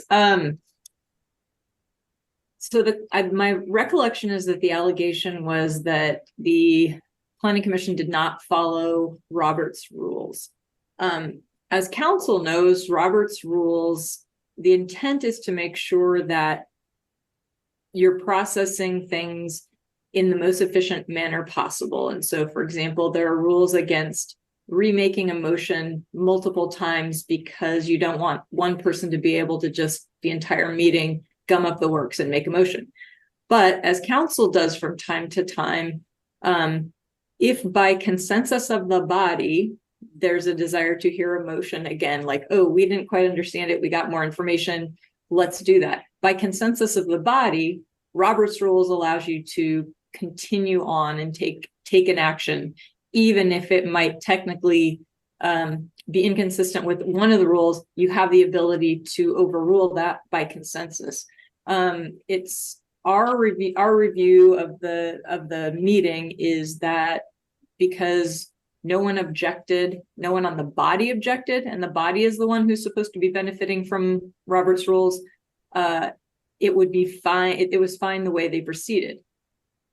In any event, it really, overall, it doesn't matter, because even if there were a procedural error at the planning commission level, council has the opportunity to consider all aspects. And so LUBA's rules say, for example, there's case law that says council considering the same thing, basically there is no impact of any error. So we did not determine there was an error, but even if there were an error, council being the final decision maker can cure that error. Does that respond, Patricia? Is there anything that I've missed?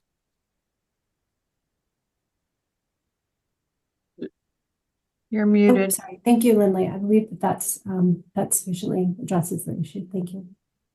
And Lindley, I had one follow-up question on that. And just to be clear, I think that speculation is that final vote, which, this whole part that's before us, recommendation of staff, failed to pass twice on 4-4 votes, came back a third time and passed. But the issue is whether someone who brought the motion for reconsideration was yes the first time. So therefore, we're not part of the prevailing vote. And I just want to be clear for my colleagues, under our practice, that certainly is, in my time on city council, that is inconsistent with our practice for someone who fails to, at least in my year. And Commissioner, I don't mean to interrupt, but you are correct. But that is not just because Robert's rule says it, but because your code actually provides that and the charter provides how you handle a motion for reconsideration.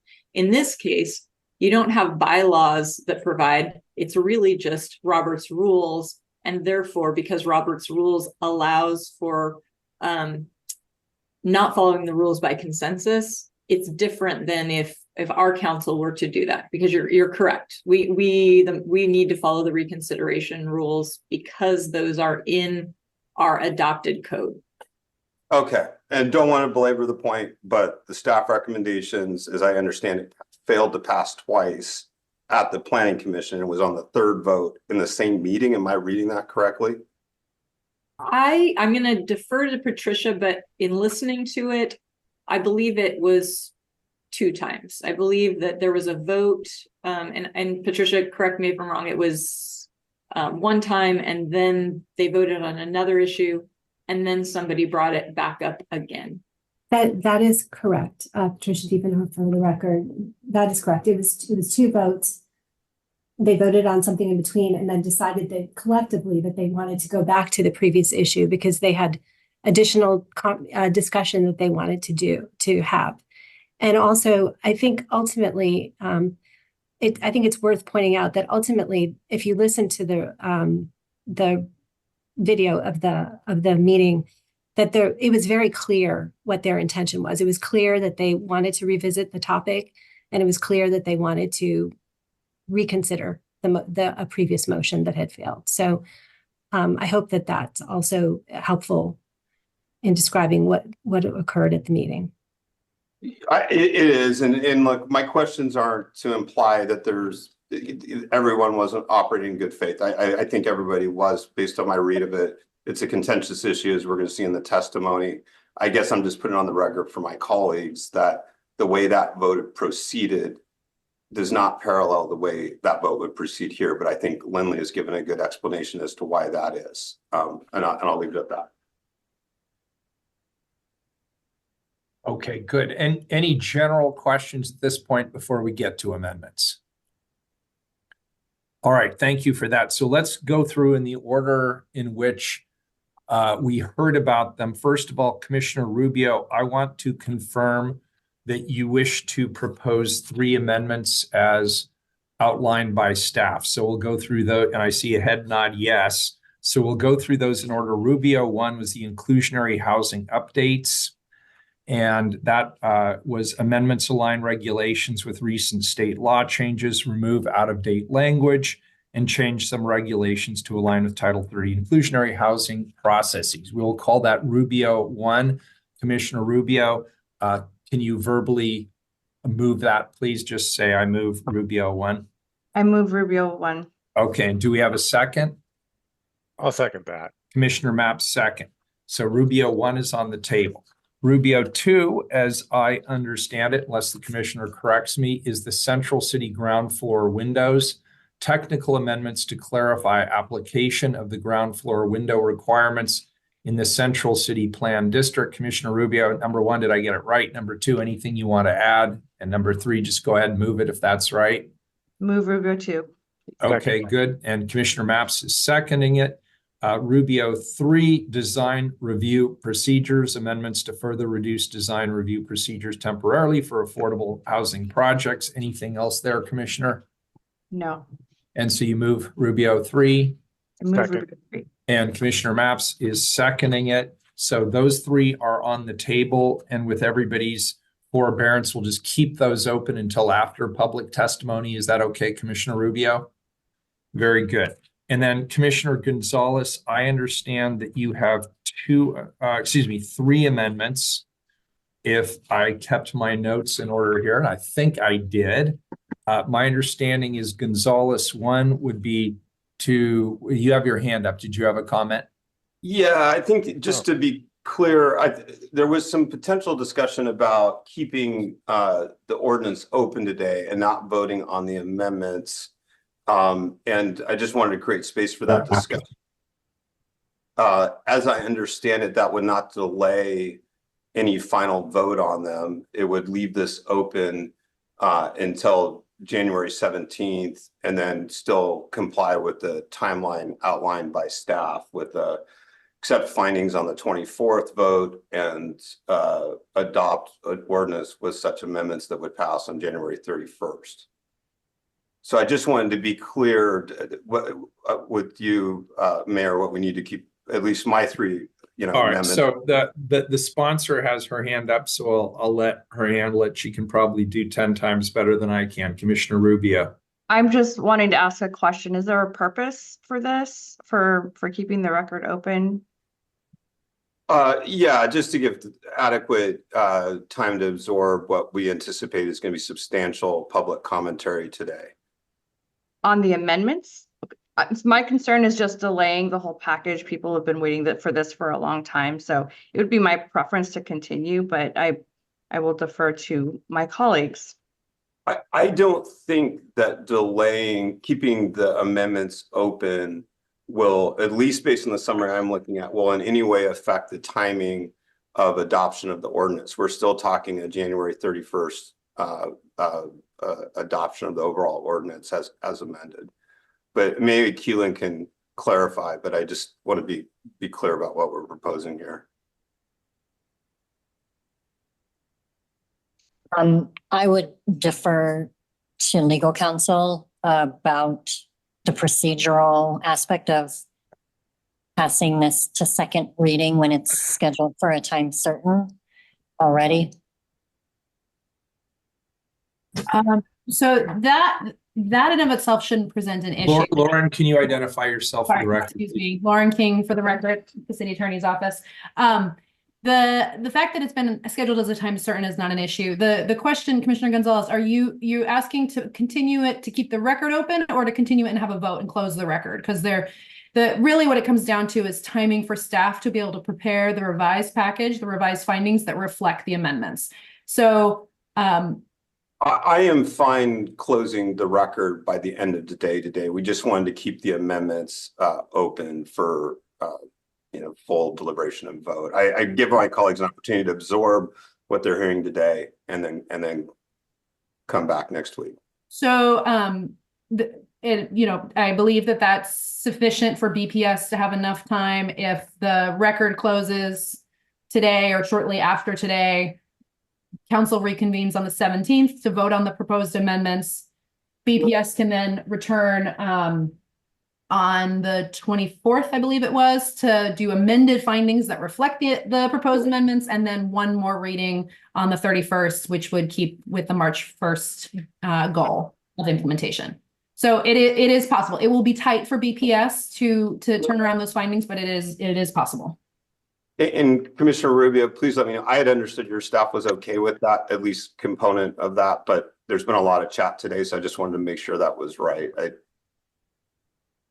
I really haven't. I just heard something briefly as people were coming in as we're in session right now. So I wouldn't say that I had a lot of time, but or know fully. But I have more concern with staff and what this means for work and making sure that you have the runway you need. Why don't we hear from Patricia? She's got her hand up, and I saw you, Commissioner Mapps. I'll come back to you if you're still interested. Patricia, go ahead. Thank you so much, Mayor Wheeler. So I just wanted to, for procedurally and for timing for staff, I think as long as the record is closed today and there are no additional amendments, the council does not have to vote on the amendments today, can vote on the amendments next week, and then we can continue with the process as outlined so that the final vote happens on January 31st, allowing us to ensure that this package can become effective by March 1st. So I think, and I definitely, I see Sandra's hand up. Please, Sandra, feel free to jump in and correct me if I said anything wrong, but I believe that could work, and feel free to jump in here. Thank you. I just have an additional addendum to that, as long as there's no additional amendments for next week, because then we'd have to reopen up the hearing. So, closing the record for the amendments that are being moved today. Okay, good. And Sandra, did you have something else? No. Okay. Commissioner Mapps, did you want to chime in? So where are we at? Are we voting on this or leaving it open? Did we reach a consensus through that exchange? I don't think we have, and frankly, we don't have all the amendments on the table yet. So I'm not clear on what the full scope of what we are discussing is yet. We have not yet asked Commissioner Gonzalez to move or second his amendments. So right now, there are only 3 amendments on the table. They are all Commissioner Rubio's amendments. But if I understood where we are correctly, and I realize this has been a very long day for all of us, so my brain may not be fully where I want it to be. I understand that staff and legal counsel are advising us that if we chose not to vote on amendments that were moved and seconded today, for which we will take public testimony today. If we choose for any reason not to vote on those amendments today, which would be our usual procedure, we can keep them open and continue those amendments to next week without any delay in the schedule as scoped out by staff. Did I get that right, first of all? I'm seeing some head nods. Yes, so good. All right. And I think I noticed that Patricia had her hand up. Patricia, did you want to jump in here, or are you thinking better of it?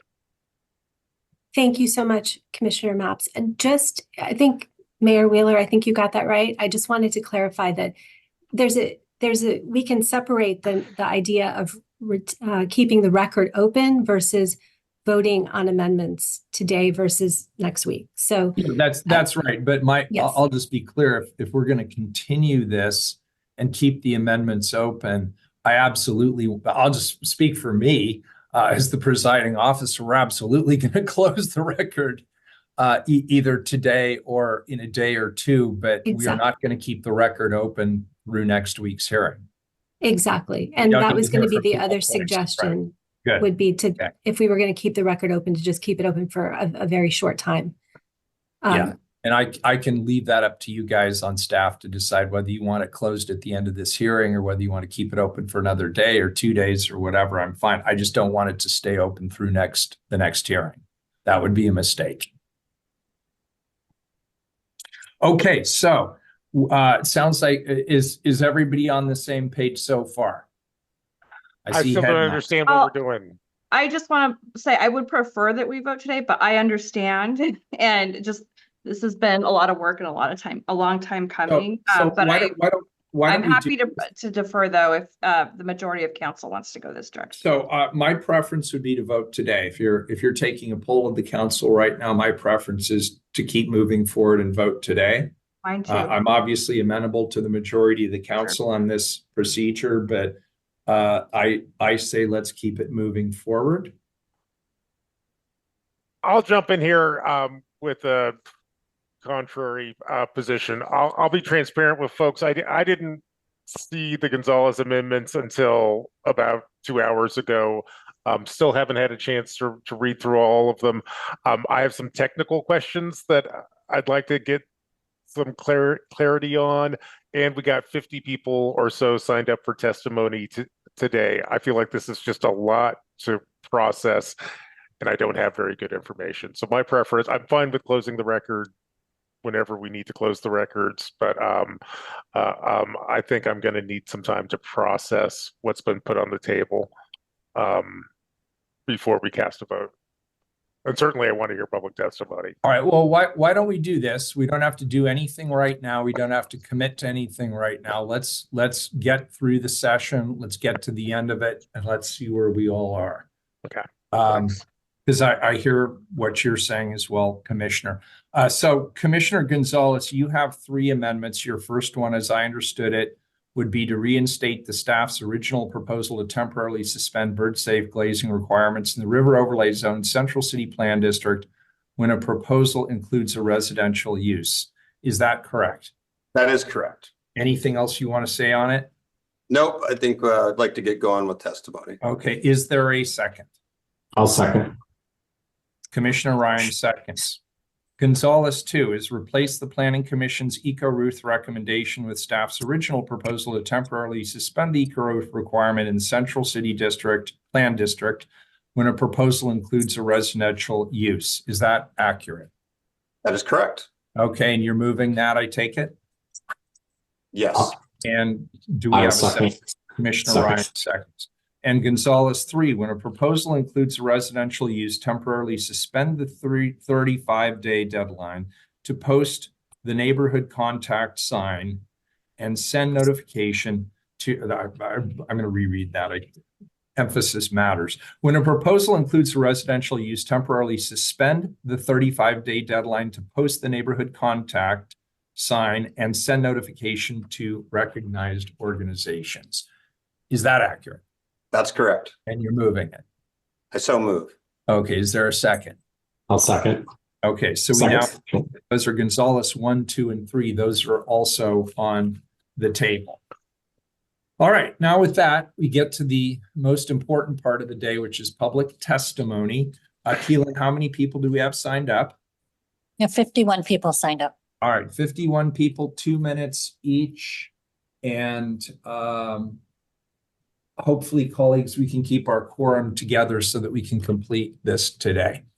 So why don't we just leave it to you, Keelan, to manage the public testimony? Thank you, Mayor. First 3 testifiers are Chris Smith, Robert Salinger, and Walter Weiler. Go ahead, Chris. Thank you. Mayor Wheeler, members of council, I would refer you to the written testimony from myself and Catherine Schultz. Catherine was chair and I was vice chair of the Planning and Sustainability Commission in 2019 when we processed the first major update to Portland's bicycle parking code in 20 years. We grappled with 2 issues in that. figuring out the right amount of bike parking to support our modal goals in the TSP and comp plan, and to have standards for bike parking that would produce effective and useful parking, because we had seen a lot of development with parking that really wasn't usable. I have no issue with the temporary rollback of the ratios to meet our current needs. I have concern about one of the standards. The code in front of you permanently abolishes the in-unit standard, the so-called alcove standard. We appreciate that that's not working, but something needs to replace that, because otherwise we're reverting to a standard we had prior to 2019 that simply wasn't working. We were getting, bike hooks over sofas and beds. We're clearly not usable. So the ask is that you ask PBOT and BPS to charter an advisory committee to look at that issue, to look at other places in the standards where perhaps we can learn from what we've done since 2019 and find other dimensional relief that could make bike rooms smaller and make development easier. But we do need to revisit that issue. And I would note that both Portland Neighbors Welcome and Bike Loud endorsed a follow-up effort in their testimony to the Planning Commission earlier in the process. Thank you very much. Next up, we have Robert Salinger. Good afternoon, Mayor and members of the City Council. I'm testifying on behalf of William Riverkeeper. We have significant concerns with this plan outlined in our written comments, but overall, we support the recommended draft submitted to you by the Planning Commission. We come to you today in strong opposition to the amendments submitted just yesterday afternoon by Commissioner Gonzalez, which would suspend central city green roof mandates and bird face glazing mandates until 2029. We are deeply, deeply disappointed that a city commissioner is again bringing forward complex and controversial amendments at the absolute last minute. While the development community and their lobbyists have known about these amendments for days, the general public basically learned about them this morning. And if you are going to give yourself the privilege of extending a week to decide, we would urge that you give that same privilege to the public, which also just learned about these. Don't take a week for yourselves, but ask the public to turn on a dime. As you're aware, the Planning Commission took a deep dive on both of these proposed suspensions and rejected both, recognizing that the cost of the environment far outweighed the nominal benefits that would accrue for housing. Both proposals are antithetical to the city's commitment to creating a green, sustainable, and equitable climate-resilient urban environment. It is critical that the city recognize that we have both a housing crisis and a climate crisis, and advance solutions for both rather than pitting one against another. Both the green roof requirement and the bird safe building requirement were the result of years of community input and extensive public involvement. Both were nationally lauded at the time of their adoption, representing Portland's commitment to an environmentally sustainable city. I'm not going to go into the benefits of both, but they're extensive, because you're not giving us time to do that today. You're limiting us to 2 minutes, even though we're just learning about these amendments. Thanks for that. Sadly, this proposal recommends a growing trend of using the housing crisis as a pretext for rolling back our urban environmental protections. We've heard arguments like every little bit helps when it comes to addressing the housing crisis. This is simply an appalling argument. Addressing the housing crisis requires smart strategic initiatives, not performative gestures that harm our communities and erode confidence in government. We've also heard that these suspensions need to comply with the pressure from the governor, but the governor has recognized that you don't pit the environment against housing and is committed to not affecting environmental regulations in her housing legislation. I'll finish up in 1 minute. The city is trying to generate a building boom over the next several years. Suspending these mandates now means that they will not be in place when the buildings go in. We fully recognize the human toll that affordable housing crisis is taking. However, the affordable housing crisis was not caused by environmental regulations, and the cause of equity will not be advanced by further degrading our urban landscape. We respectfully urge Council to reject these ill-conceived amendments and instead recognize we must simultaneously advance strategies to improve both affordability and the ecological health and resilience of our urban landscape. Please reject these amendments. Please do it today, or if you're not going to, give us the time to weigh in a more meaningful way too. Thank you. Bye.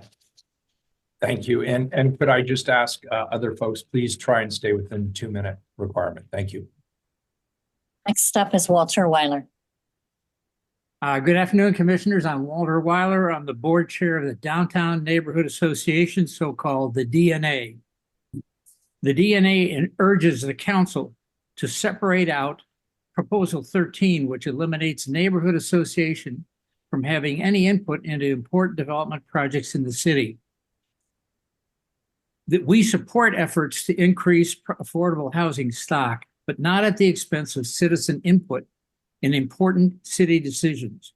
We propose as an alternative a 6-month process by which the neighborhood associations, the development community, and the city can work towards streamlining the process concerns, especially in type 3 reviews. Portland's vibrant tradition of citizen involvement must not be eliminated. The DNA is concerned that the survey sent last year to over 3,000 participants did not include a single contact to the DNA or to our coalition of NWNW.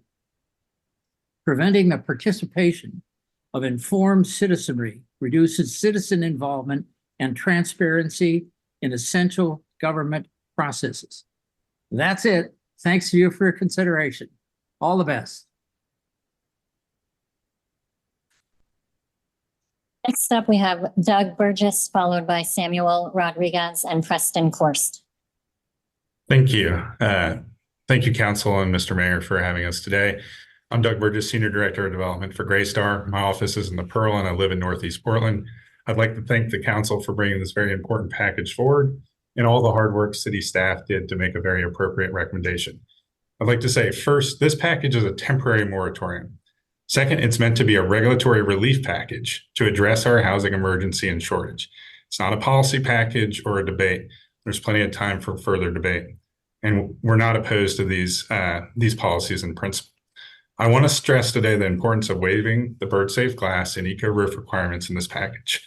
These items have significant cost and impact our ability to finance our projects and have direct impact on renters.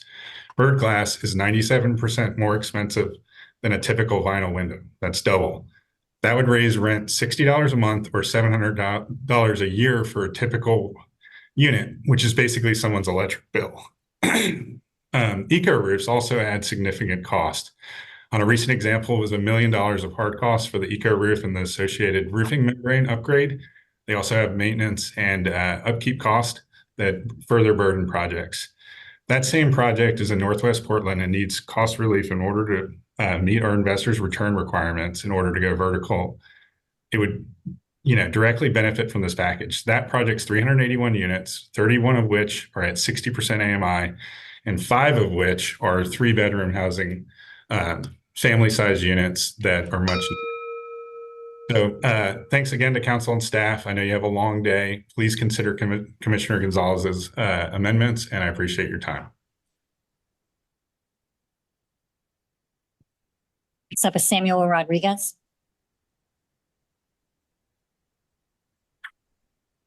Samuel, you're muted.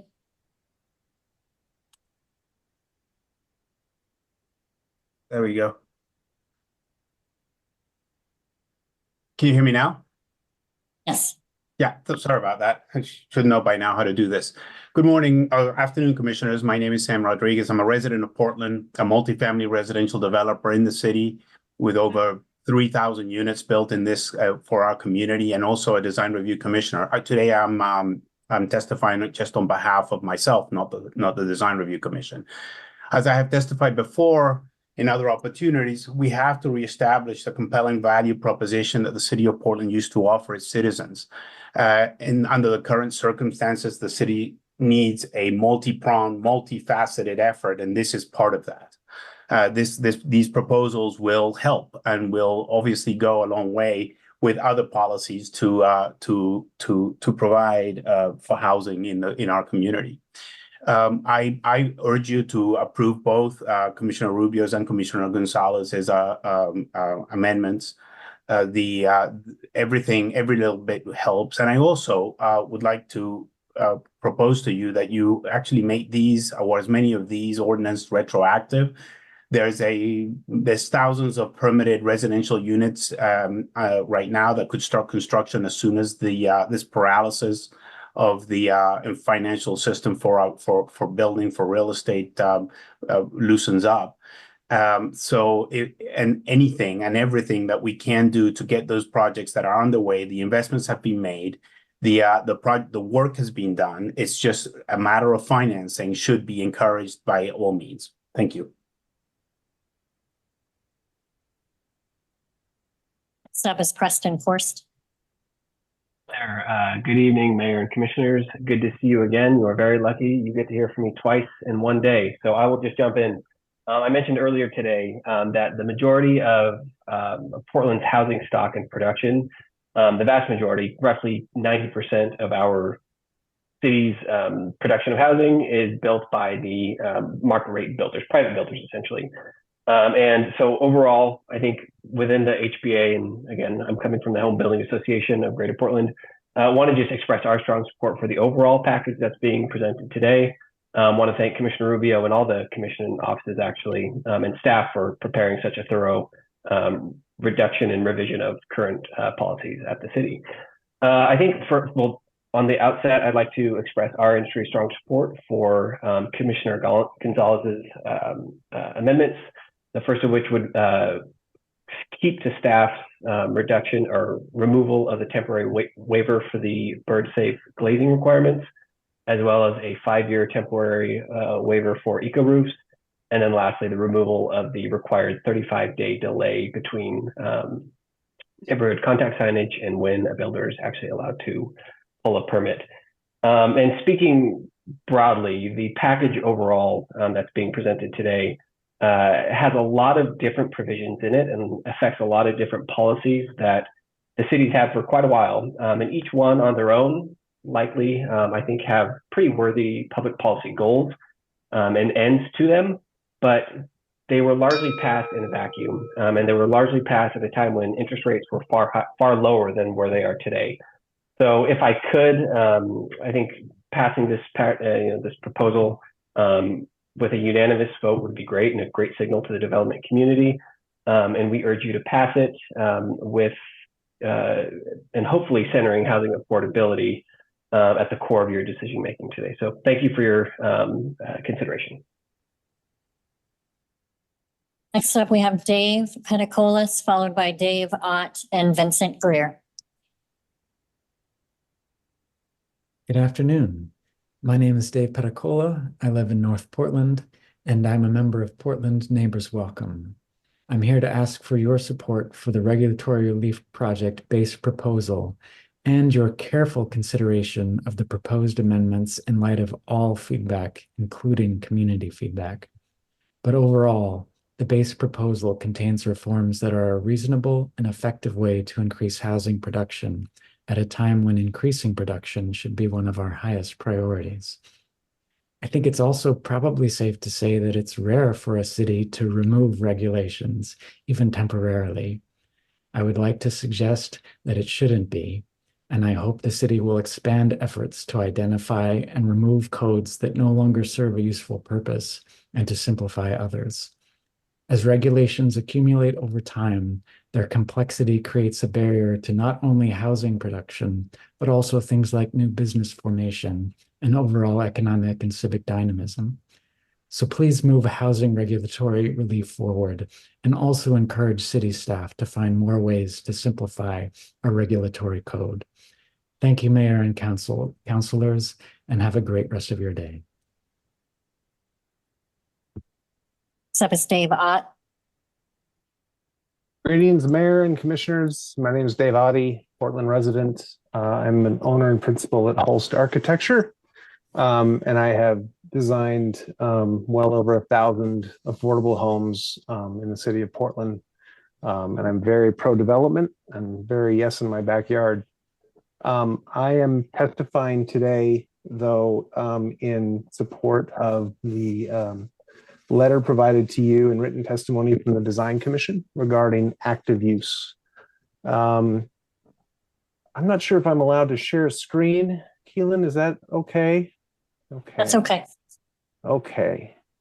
I just have one image I want to show you, and this is not a project that I designed, and apologies if the designer is on this call. This is a project at Grand and Deacon. This is a project that did not go through design review and did not have active use or ground floor window requirements. And you can see the ground floor units that are on Deacon right at the intersection with Grand. This is what we're going to see. This is what we're going to see on Burnside. We're going to see it on Stark. We're going to see it on Belmont, Hawthorne, Division, Mississippi, 21st and 23rd Avenue. So I just want you to see a physical representation of a very complex letter from the Design Commission. This is what they're worried about. This is what's going to happen. And there is no expiration date for this. We will be with this along our major streets, our commercial streets, for a very long time. So if you're going to approve this, just know what you're going to get. And I think it's going to be a shame because Portland has been known for its walkable streets. People travel the world to come see what we've done. Thank you. Next, we have Vincent Greer.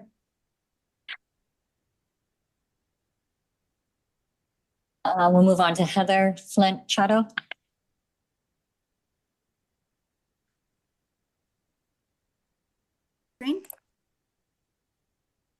Go ahead, Heather. Thank you. All right. My name is Heather Flinchato. I'm an urban planner and environmental designer. I've been a consultant to Cities for Innovation over the last 25 years and former government planner. Years ago, I wrote my thesis on how to overcome barriers and pathways to getting more multifamily in urban environments. And I want to just remind people that design is a critical piece of it. And we really support affordable housing, density, and infill. It's not the if, it's the how. And there's been a lot of divisive politics around this and a lot of maybe lack of design literacy to understand. So I appreciate the imagery that Dave brought up because it needs to be a transparent and inclusive process to build that buy-in and to create safe and healthy spaces for affordable housing residents. We are getting quantity and we're focused on expediency, but we're not necessarily focused on the good housing and what makes good housing. And that conversation is being kind of missing in this dialogue, that what is going to make good housing. And when talking to affordable housing practitioners, they're concerned that a lot of people in new housing are out on the street again in a year because it's not actually well designed for the people who most need it. And so I really want to pay attention to that density can look a lot of different ways in the way we do it, but we are not giving an opportunity when we get rid of our design review requirements. This is a proposal in our neighborhood for a 4-acre site, 253 foot long, building lengths with no articulation requirements because they're not within the normal street edge, and there's no design review. And people support the project, but they're most concerned about the design. And this is what it's supposed to be in this kind of zoning, but there are code issues and we don't really have a lot of inclusion. Neighborhoods were not involved in the process. So I'd like to say that I think this is very rushed, but there's a lot of really important things that we're undoing. And I'd like to encourage you to take a look at some of the other ways we might be additive and really positive in the way that could inspire people to build trust in local government so you don't alienate density supporters who really do want more affordable housing. But we'd like to see it in a different way. So I thank you for putting your time and attention into this and good thinking that people are all bringing to the table. Thank you. Next up, we have Claude Soccer, followed by Alyssa Starry and Doug Klotz. Claude, you're muted.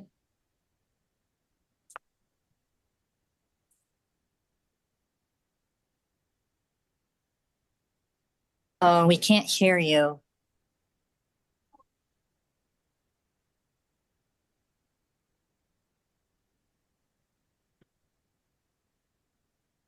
No, we still can't hear you.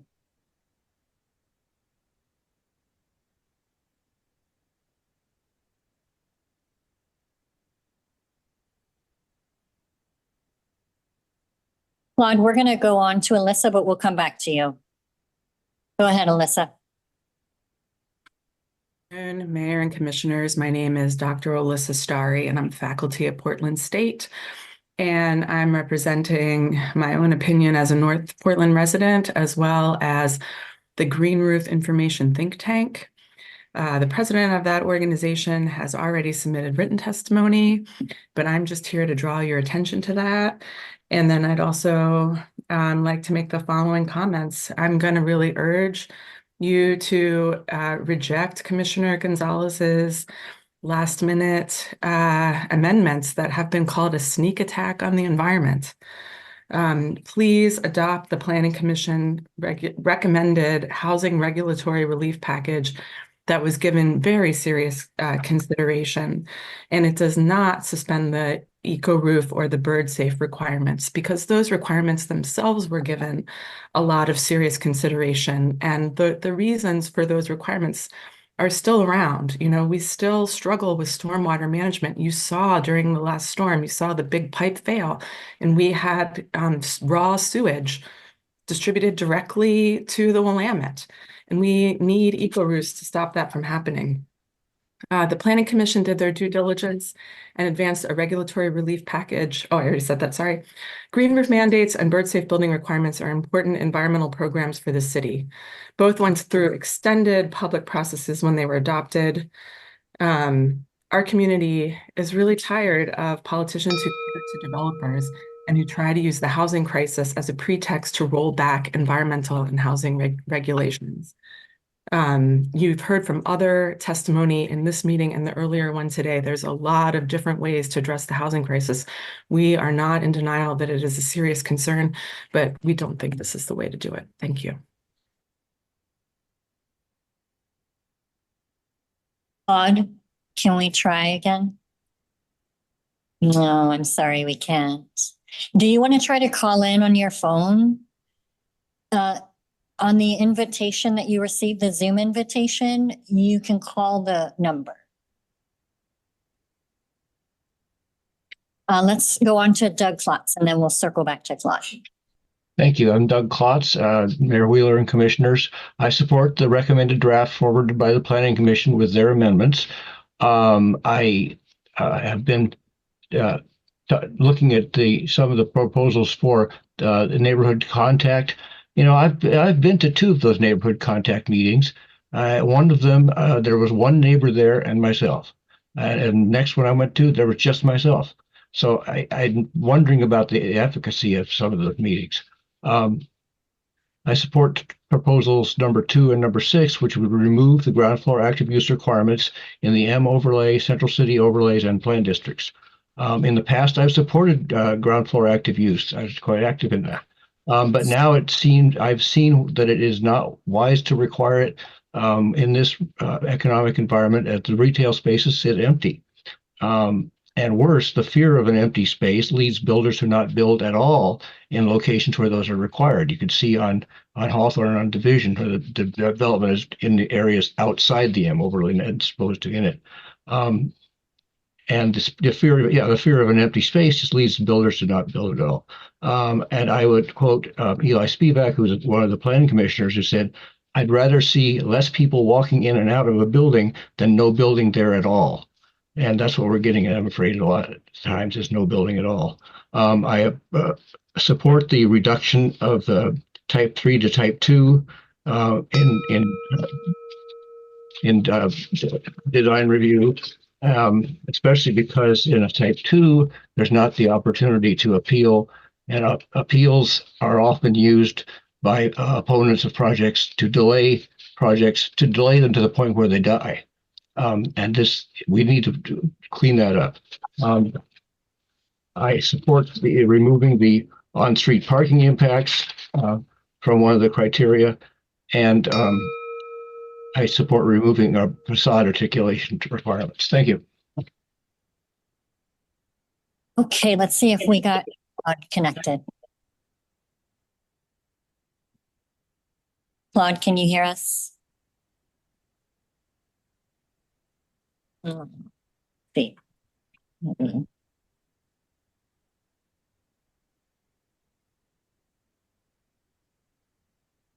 We can't hear you if you can hear us. Still muted. Give it a second. Can you hear me now? Oh, yes. Okay. Thank you. Dear Mayor and Commissioners, my name is Claude Soccer and I reside in Southeast Portland in the Richmond neighborhood.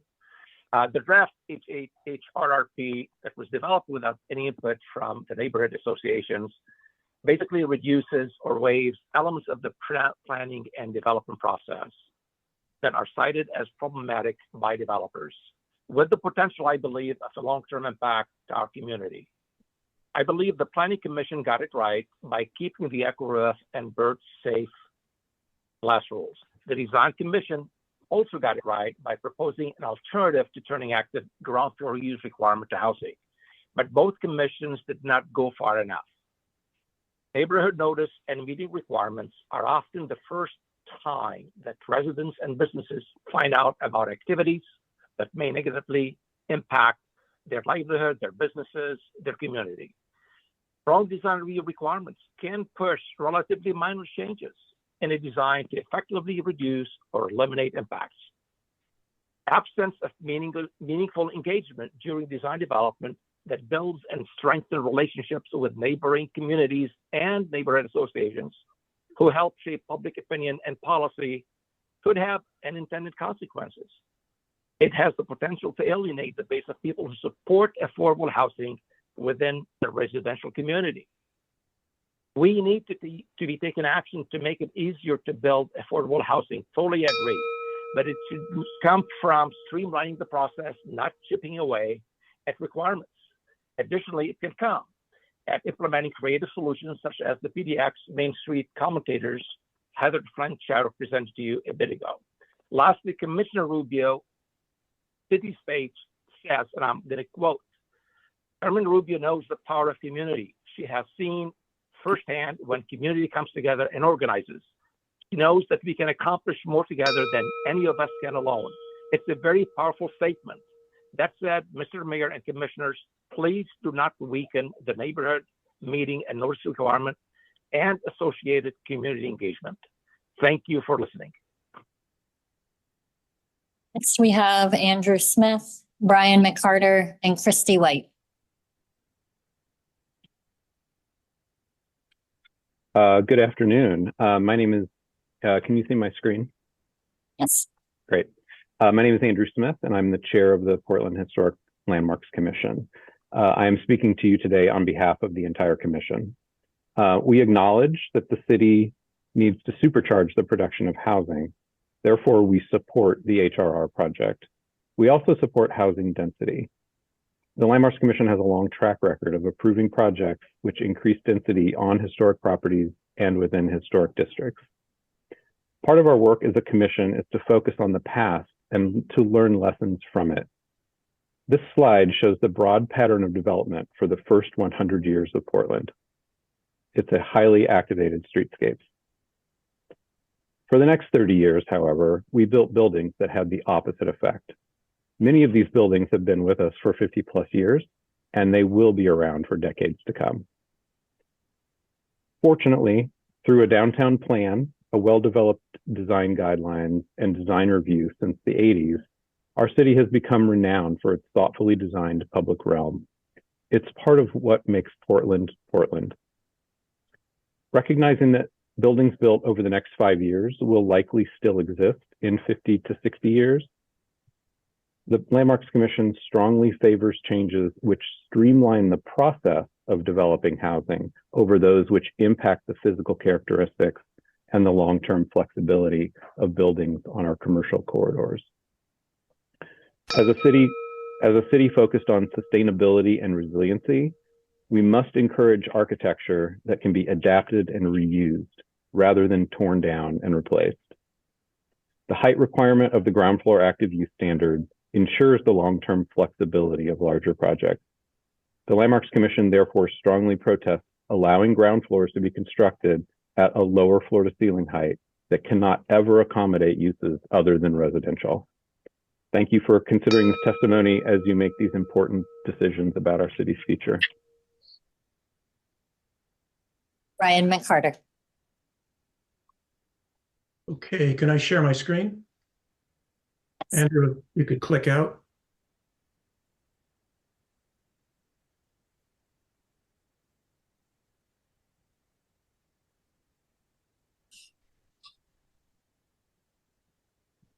There we go.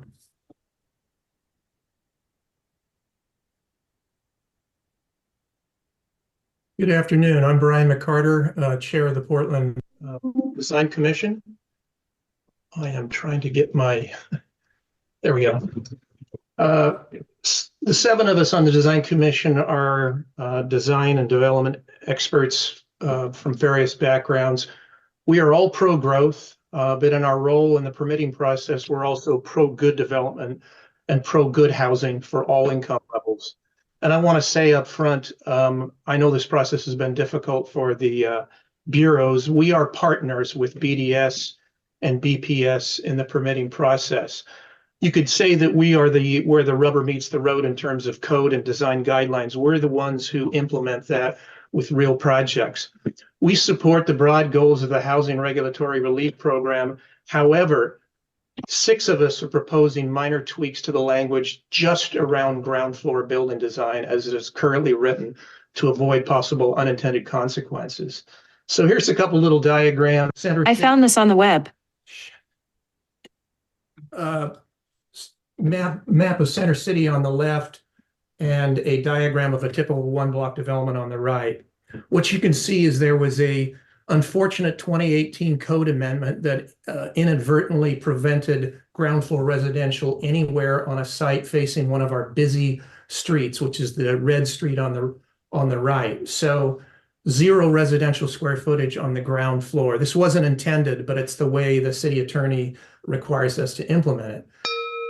HRR completely eliminates that and allows ground floor to go anywhere on a site to increase housing production. What Design Commission wants to do is adopt about 75% of what HRR is proposing, but to hang on to the requirements for non-residential uses facing these busy commercial streets where it's not appropriate to have people's living rooms.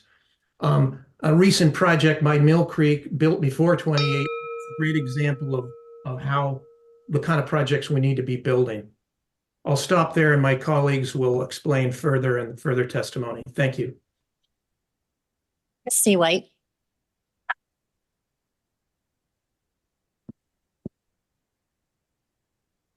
Good afternoon. Thank you first, Commissioner Rubio and Council, for taking strong leadership in prioritizing this housing production legislation. I am a local land use attorney who's been practicing here in the city for the past 30 years and an Oregon Smart Growth member. I'm going to start with some quick data, 2 to 14%. This represents the construction cost reductions that can result from the changes that you are considering today. 255%. That's the increase in the gap between housing need and housing availability in Oregon over the last 9 years. 20,000 units in each category of affordable and market rate housing. That's the amount of housing we need in the city of Portland to start building out of our crisis. 80% is the decrease in housing production we've seen in just the past 5 years. So what do? Well, we have to eliminate housing regulations that exacerbate housing unaffordability. And that takes me straight to bird glass. We need this 5-year temporary waiver of bird safe glazing requirements. As you've already heard, these kinds of windows are 7% more expensive than standard windows, which converts into higher rents. And I want to say there does not appear to be any substantial evidence in this legislative record that suggests that such a temporary suspension would have any significant impact on bird mortality. Conversely, there is ample evidence that lowering the cost of housing development will move people off the streets and lower human mortality. Therefore, although this has been positioned as a choice between people and birds, I don't buy it. It is not. There is only one building I know of that has implemented bird glass, so this 5-year waiver will not roll back any existing condition prevalent in the built environment. We are in a humanitarian crisis, and I think we need to take bold measures, so we respectfully request that you add back the 5-year bird glass waiver. And in closing, I don't think it's fair to call it a sneak attack. Eco roof and bird glazing has been part of this legislative package for months, and the Planning Commission's recommendation to Council. And the vote, as we know, it was close. So everyone needs to assume that the topic will still be discussed by those who don't share the opinion on bird safe glazing. Thank you. Next up, we have Allison Reynolds, Isaac Johnson, and Lauren Jones. you. Good afternoon, council members. I'm Allison Reynolds, local land use attorney with Stoll Reeves, and I also serve as the chair of the Public Affairs Committee for NAIOP, which is the Commercial Real Estate Development Association. And I want to echo the other comments and thank the council and city staff for taking action on these issues. We urge you to support the recommended draft with all 6 of the proposed amendments, which we believe will make a meaningful difference to increase housing production. Specifically on the eco-roof requirements, many projects utilize eco-roofs to manage stormwater even when these are not mandatory. So suspending the strict 100% eco-roof mandate, which is what Commissioner Gonzalez's amendment will do, provides necessary flexibility for projects, but the city's robust stormwater regulations will still apply to those projects, and they will ensure that stormwater is adequately managed for these buildings. As you've heard from others, many projects already in the pipeline are having significant difficulty going from the entitlement stage to actual construction due to big swings in interest rates and costs that we've seen over the last few years. And so we really appreciate that the ordinance, as staff noted in their presentation, recognizes this and will apply many of these changes to projects that are already in the pipeline. So we are asking that if the council adopts Commissioner Gonzalez's amendments regarding bird-safe glazing and eco-roofs to also list those as suspended things for the 5-year period, we ask that you also make these items, which have a significant cost impact, as part of the list of the regulatory changes that apply to projects already in the pipeline. So what you would do is to add these items, I think as numbers 7 and 8, to section D of the ordinance. Thank you for your time and your work on this.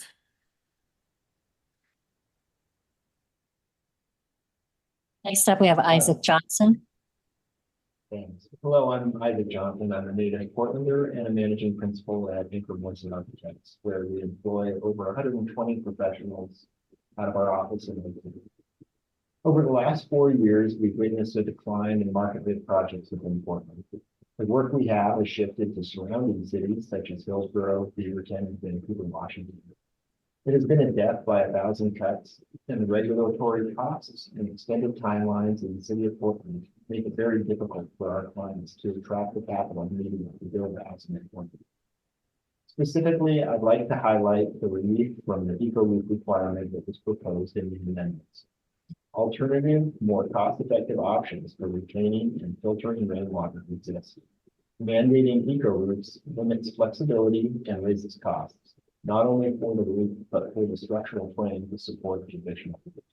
Put simply, requiring eco-roofs in the central city prioritizes aesthetics over functionality. In closing, I appreciate the council's focus on housing production and urge you to support the housing regulatory relief and consider the amendments proposed by Commissioner. Thank you. Lauren Jones. Good afternoon, Mayor and Commissioners. My name is Lauren Jones with Capstone Partners. Capstone is a local developer and owner of commercial real estate, including multifamily housing in the city of Portland and region. Council, thank you for prioritizing housing production. The need for additional housing in Portland and Oregon is clear, and we must do everything we can to encourage production if we're going to meet our shared goals. I support the overall housing regulatory relief proposal and thank Commissioner Rubio and staff for their work to move this forward. I urge Council to support the amendments proposed by Commissioners Rubio and Gonzalez. Thank you. Mayor, I had a clarifying question to Council. I'm sorry for the interruption and flow, but I just wanted to put on the record because I may have to step out for about an hour here for a second. Lindley, I just want to clarify our exchange. Is she on? Yep. Yeah, she's Lindley Reese, City Attorney, present. Okay. And it's been brought to our attention because of the nature of the eco-roof and bird-safe glazings, because of the potential for retroactive application, that those would have to be added to Directive D of the ordinance? Correct. If at this time, bird-safe glazing and eco-roof are not on the list of items that would be applied retroactively to applications that have already been submitted. That's in Directive D. Right now it's listed items 1 through 6. Bird safe glazing, eco roof are not on that list. And so if there were a desire to have them on that list, which I assume BPS would want to respond to, you would need to propose an amendment to the ordinance to do that. And I would have further recommendations if that is council's chosen path. And that would be to the cover sheet. It wouldn't change any of the existing amendments. Is that a fair summary? It would be done as a separate amendment. You would, at least on the numbering system for planning and sustainability, you would make it item 7, amendment 7. Okay. Mayor, again, this is just a technical piece. I'd be happy, I defer to you on whether we hear from staff on the impacts of it. And I do apologize for any delays that caused it. I just wanted to, given the way the cover sheet works for retroactive application, I do think the amendment would be in order to, or would be necessary, but deferring to Lindley and staff on that. So, Mayor, pardon my interruption. If this is council's desire, one of the things that is important is that, council can respond to testimony, and obviously we've heard testimony speaking to this issue, but you want to make sure folks have an opportunity to respond. And so if this is council's desire, I would rather have you figure this out before we take the rest of testimony. And then my other recommendation would be that the record would be held open at least till Friday to allow people to respond, because we've already taken testimony. So just throwing it out. Yeah, let me chime in here, because I've had an hour to stew on this a little bit. While I am sympathetic to some of the ideas that are being put on the table, Commissioner Gonzalez, the hair on the back of my head is twitching furiously at the lack of public process. There was a lot of process, I understand, at the Planning Commission. There was a lot of testimony. Staff did participate in that testimony. There's been a variety of perspectives that were offered at that time. The amendments that you've put forth, while they parallel discussions that did take place at the Planning Commission, I'll just say from my perspective, I didn't get them until yesterday afternoon. And so my staff has been scrambling, in addition to other things we're scrambling on in the course of our day, to get me updated as quickly as possible. And I guess my question is a general one, which is, we had a presentation from staff. We have Commissioner Rubio championing certain amendments here that were, as I understood her testimony, based on hard-fought compromise. And my question is, do your amendments have to be, for lack of a better word, and I don't mean this in a negative, but pejoratively shoehorned into this process, or is this something we could take a little more time, do a work session, fully consider the implications of what you're proposing through your amendments, and potentially bring a package back at a later date? I'm increasingly concerned about a highly constrained timeline here, and here we are at the last minute actually throwing technical amendments which may or may not be technical amendments, I don't know, into the record.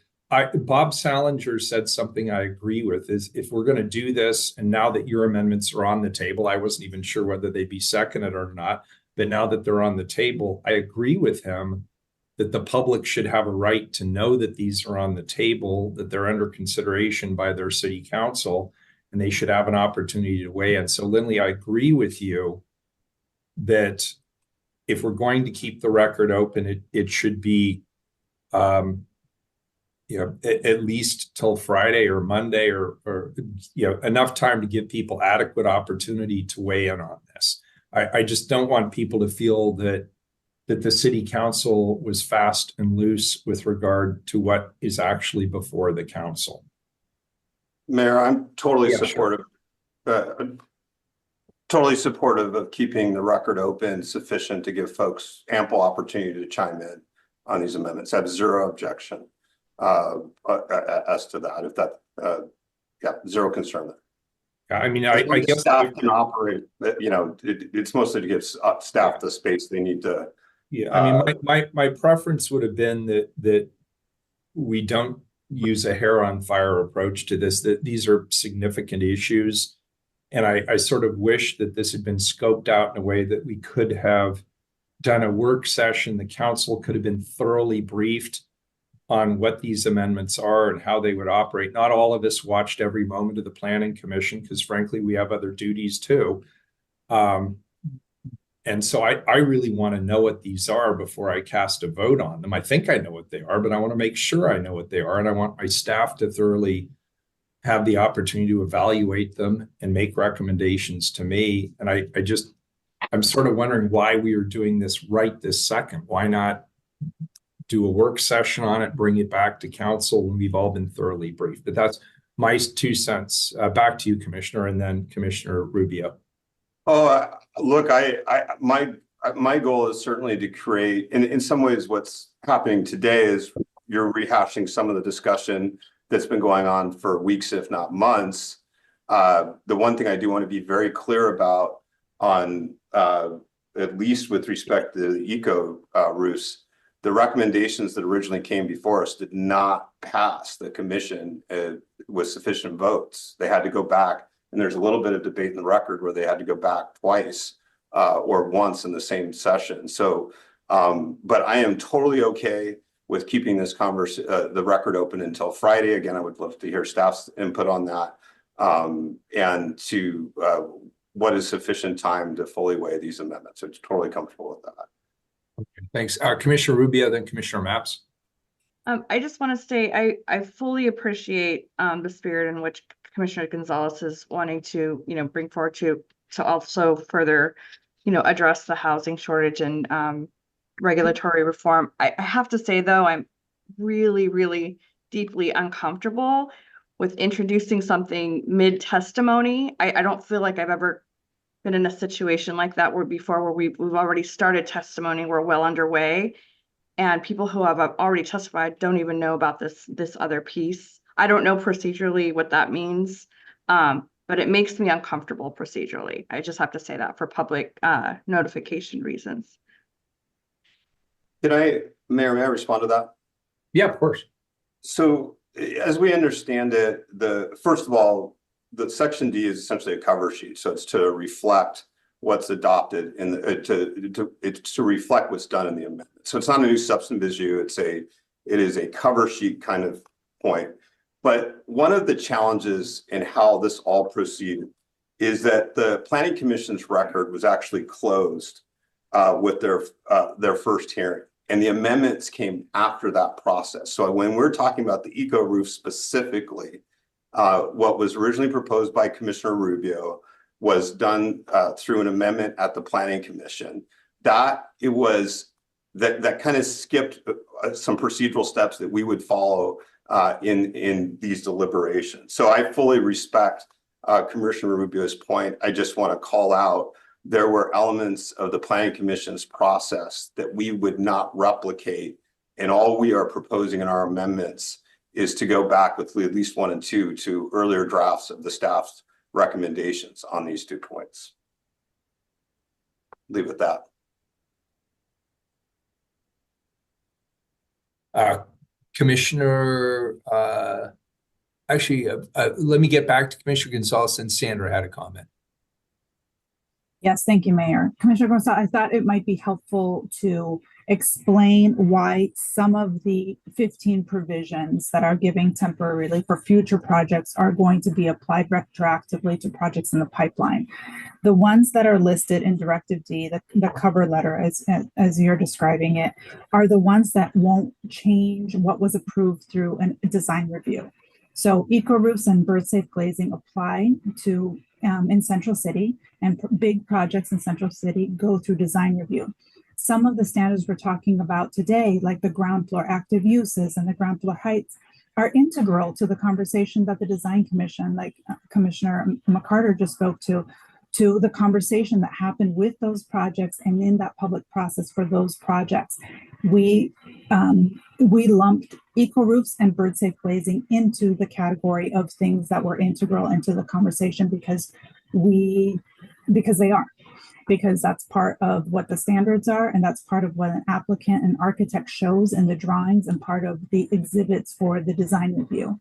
The things that are listed in Directive D that we think could happen retroactively aren't part of the approved plans for those projects, like the non-conforming upgrades and the Central City Master Plan and the bike parking room, for example.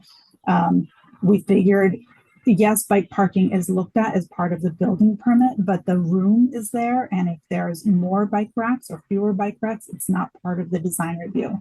So that's the reason why not all of the 15 standards are listed, but a subset of them. So it doesn't throw the applicant back into a design review application process and delay them. I appreciate, Mayor, I had one follow-up question on that. Go ahead. Go ahead. I'm trying to process what Ms. Wood described, and I think there's a technical piece that we'd like to take back. I think before I leave, I'd still like to make a motion to address the cover sheet to reflect what we're doing in the amendments. But the question for Ms. Wood, my understanding of the Planning Commission's process is they closed testimony and then did amendments after the closure of public testimony, specifically with respect to eco roofs and birds blading. Is that correct? You're on mute, Ms. Wood. Sorry, typically, yes. What the Planning Commission does is we present our staff proposal, they hear public testimony, then they propose amendments to the public testimony, and they don't open up that for testimony again, because they're not a deciding body. They are a recommending body to City Council. And so when that recommendation comes to City Council, all of their proposal is up for public testimony, like we're doing today. And I guess I would emphasize to my colleagues, this is why exactly the City Council is the deliberating body on this. What I'm proposing, my 3 amendments, is in response to amendments that were done by the Planning Commission after they closed public testimony. So I view our role here as important to reevaluate that. And again, those amendments were contentious. In at least one case, they didn't pass first blush at the Planning Commission. So I would just submit that this is exactly our role as City Council to reevaluate that process. Thanks.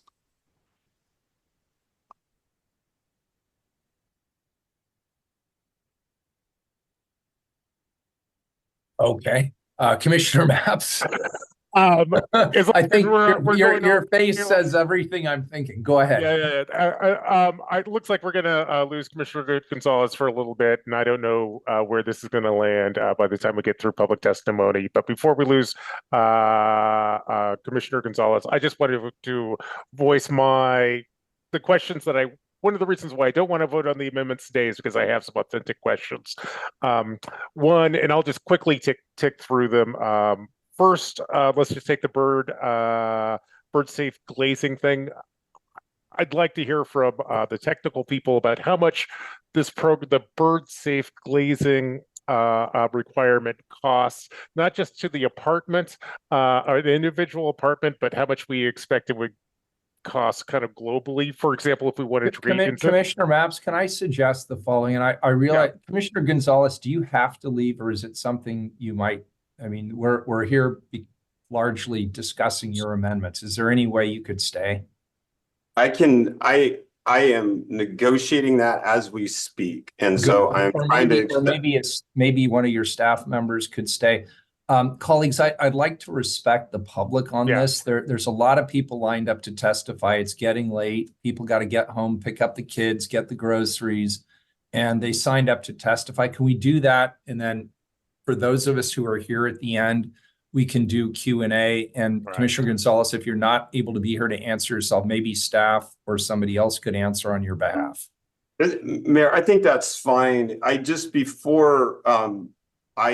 to stay as long as I can. I'm going to come back as quickly as I can. Okay. I just want to make sure that I am available to make whatever motion is necessary for the cover sheet. And so whether that's now or after I come back, as long as I get notice of the opportunity to address the cover sheet, because we could still theoretically do it the next time we meet, but then you're going to open up all the same questions of whether there's sufficient opportunity to testify on it or not. So I guess this is as much a question. Yeah. I'll leave that to Lindley, but Lindley, I'm not going to take your role as a lawyer.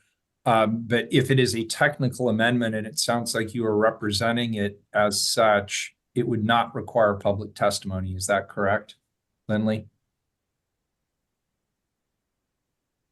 There's a balance to be struck when. I was afraid you were going to say that. I know. I'm sorry. Do I sound like I'm at a congressional testimony? I think, it's tough to do this on the fly. Yeah. And in public. But my concern would be that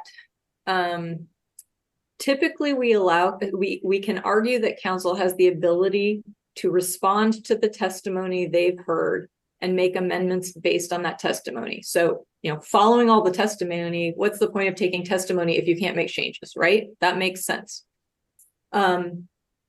I think that the nature of not the first three amendments that Commissioner Gonzalez proposed, because I think there's been ample testimony on those, but the one he's raising right now about adding to the list of retroactive applicability, my recommendation would be that you'd want to keep the record open for a couple of days at least to allow testimony in that.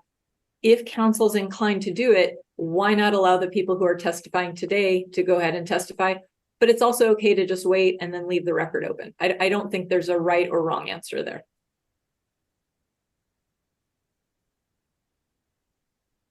Just what Commissioner Maps. Just so we can eventually draw this meeting to a close, could Commissioner Gonzalez move whatever additional amendment he wants to bring forward to the table? If someone wants to second it, it's fine. And then we could just leave the record on that thing open for a couple of days, separate out the 6 amendments versus the one new amendment. Commissioner Maps, I think that does make sense. And I also would want to clarify that we're just leaving the written record open till the end of Friday to address that one amendment that people haven't had a chance to testify about. That's fine. Okay, thanks for the clarification. Commissioner Rubio. I just want to make sure, does this impact our timeline, Sandra? And No, I think it'll be okay. Yeah, if we keep just the written record open and we come back on the 17th. Can I clarify one thing, Commissioner Rubio, Patricia Diefendorfer for the record, just also that as long as there are no other amendments introduced. That's my question. So if we leave the record open, then we also leave the possibility of more amendments being introduced during that time. Commissioner Rubio, I mean, unfortunately, there's always the possibility until council takes a final vote that somebody could make an amendment. I think there would be an understanding on all of council that any amendments after today would delay the timeline.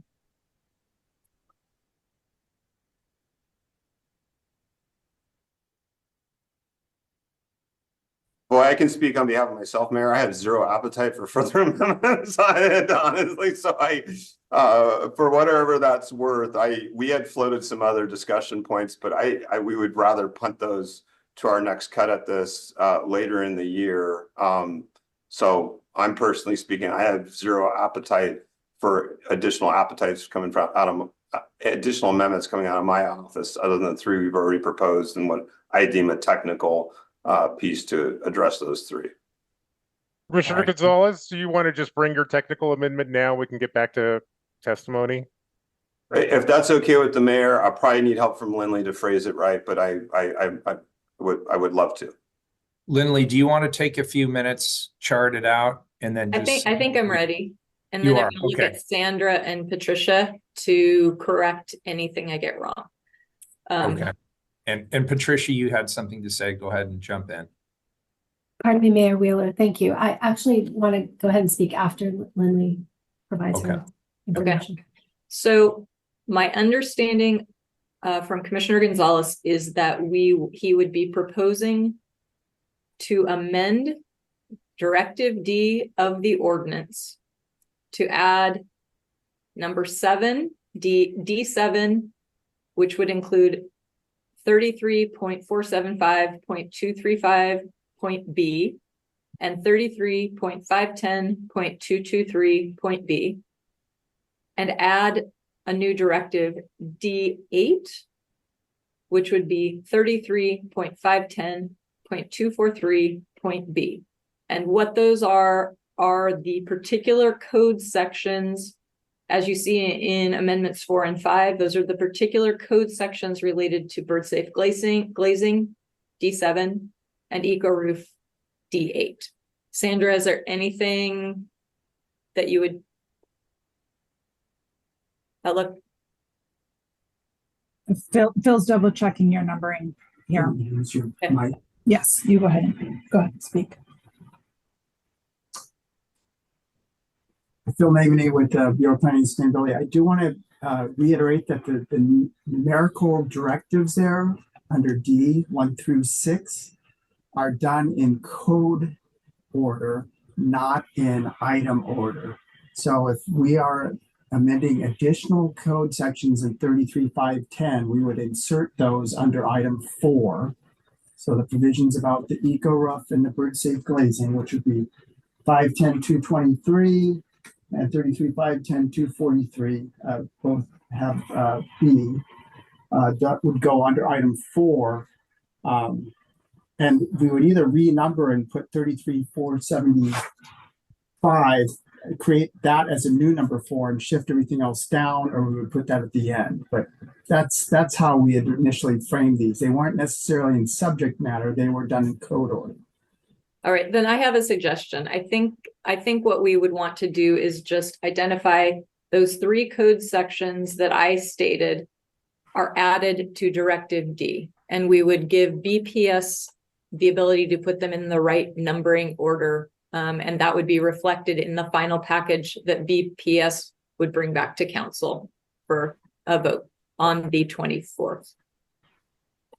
That works for us.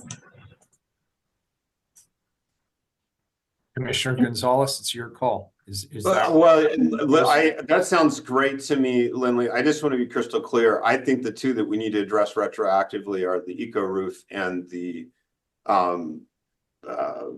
bird glass. The third one of my amendments, I'm not sure actually needs the same treatment. So Commissioner Gonzalez, the 3 that I've identified are only, there's 2 sections that relate to bird safe glazing in 2 different. I see what you're saying. Okay, I follow. Okay, I want to be crystal clear. So what you have proposed, I would so move as described, if absent wanting to hear from staff if there's additional comments there. Patricia, Yes, anything else? Yes, thank you so much, Mayor and Commissioner Gonzalez. I think I would just want to reiterate what Sandra said previously, which is that list of provisions that were included as being ones that pipeline projects can take advantage of are those that wouldn't be affected by the design review process. I think these 2 items for projects to which they would apply, which are projects in Central City that typically go through design review, those are typically provisions that design review would ensure compliance with. So it's possible that that changes to those for pipeline projects would trigger those projects to have to go through design review again. And that's the consideration. That's why we were very selective in our evaluation of which things could apply retroactively and which things couldn't. Sandra, I'm looking to you for a little bit of assistance here. I just don't know, if those are really feasible. We could put them on the list, but in fact, it could be that they throw projects into a design review again. That's the concern. Again, can I suggest something here? We're going really far afield here. And this was not part of the process that we'd originally scoped out. Could I ask, and Commissioner Gonzalez, again, it's your call. You can propose this at any time you want, in any form you want. Could I suggest that maybe legal counsel and staff work behind the scenes on this for a bit? And then before we adjourn this evening, we come back and do this at the end? Because we're sitting here wordsmithing with several dozen people just sitting here wondering when we're going to hear from them. Mayor, I have no objection if staff and council think that that will provide a, if it's decently likely that's going to result in a different outcome. Keelan, I just know we would put in an absence from 5 p.m. I'm not leaving. I will stay as long as sufficient for this to be resolved. But Mayor, I have no objections to what you're proposing. I just wanted to be clear if it's going to help us, then fine. If it's not going to change anything materially, then I just as soon address this now. Well, I just think staff needs some time to pull away and behind closed doors, draft this out, then bring it back to the council and let's hear what they come up with. As scintillating as this television is for everybody waiting to testify, I bet they'd like to get to dinner too. So why don't we go back to public testimony, and could we have who on staff is going to work with Lynn Lee to draft this? Mayor, I think, yes, Sandra and myself will work with Lindley. Okay, Keelan, how many more people do we have to testify? We have about 30. Okay, so that is at least an hour from now. So if you could be ready by 6 p.m., maybe to come back and tell the council what you've concluded, that would be great. And is everybody okay with that? I don't want to strong arm anybody here, but good. Okay, great. Let's go back to public testimony, please. Next up, we have Jake Sly, Cassidy Bolger, and Mel George. Well, good evening, everyone. And thank you for letting my face be up there while the sausage was being made in real time. My name is Jake Sly. I'm with R&H Construction, a local contracting firm that has built thousands of units, both market rate and affordable housing here in Portland. And again, thank you very much for considering these temporary amendments that will help increase housing production and for recognizing that there are conflicting priorities that need to be reconciled. From the perspective of a local general contractor, what we're witnessing are the following issues related to regulatory barriers. One, additional construction costs related to these regulatory requirements have compounded difficulties in financing projects, which is making the delivery of housing more challenging. Not only do these well-intended regulations impact delivery of housing, but the reduction of projects in the pipeline puts at risk thousands of local construction jobs that employ a broad cross-section of both small and large businesses.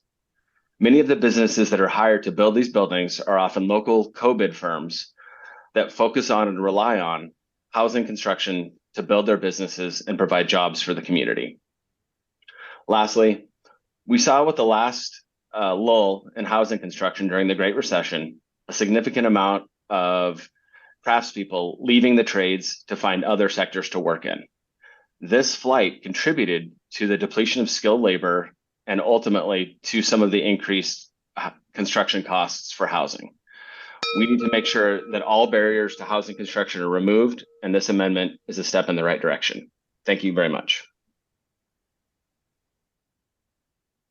Cassidy Bolger.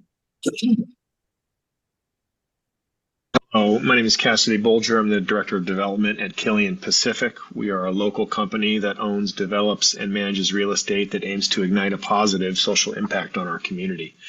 I'm testifying today in support of the recommended draft of the housing relief package before you, as well as the amendments, as well as the more recent discussion of a new amendment to make sure that Commissioner Gonzalez's amendments are applied to pipeline projects. I sincerely appreciate the spirit of partnership with the private sector that the city has shown in assessing these changes. As a representative of those whose job it is to produce housing, we really appreciate the opportunity to give our input. I would say that historically that has not, in my experience, been the case, and that's a welcome development. So thank you. It's never easy to make decisions about priorities, and there are always difficult trade-offs. But as a community, we need to recognize that the big picture is we simply do not have enough housing, and we don't have enough housing coming soon. Despite our extreme housing shortage, housing production is trending in the wrong direction, and we've seen an 80% decrease in units produced per year over the past 5 years. At Killian Pacific, we currently have 2 apartment projects in our Portland pipeline. One is a 277-unit high-rise in the central city that's under permit at BDS, and another is a 100-unit project that we are in early concept phase. We've been trying to get going for more than a year. Neither of these projects' economics support capital investment today, and we do not have start dates to get for either one of them. We own the land, we want to build, but we are simply unable to do so. These temporary moratoriums will help us get these projects under construction sooner. As an example of cost, the bird glass for the 277-unit project is a $400,000 number that's added to the total hard cost of the project. And I'm not understanding. I urge you to support the amendments and the draft. Thank you.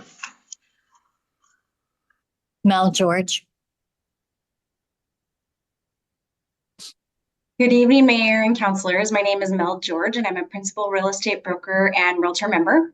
I've been a resident of Portland for 25 years and live in North Portland. Today, I'm here to testify in support of the HRR package, as well as the amendments that add back a 5-year temporary waiver of the bird safe glazing requirements, and that add back the 5-year temporary waiver of eco roofs, and that remove the 35-day delay between posting neighborhood contact signage and submitting a building permit or land use application. We see on a daily basis just how significant our housing supply crisis is. Housing is incredibly expensive in Portland, and it's only getting worse, especially since we've been underbuilding for so many years.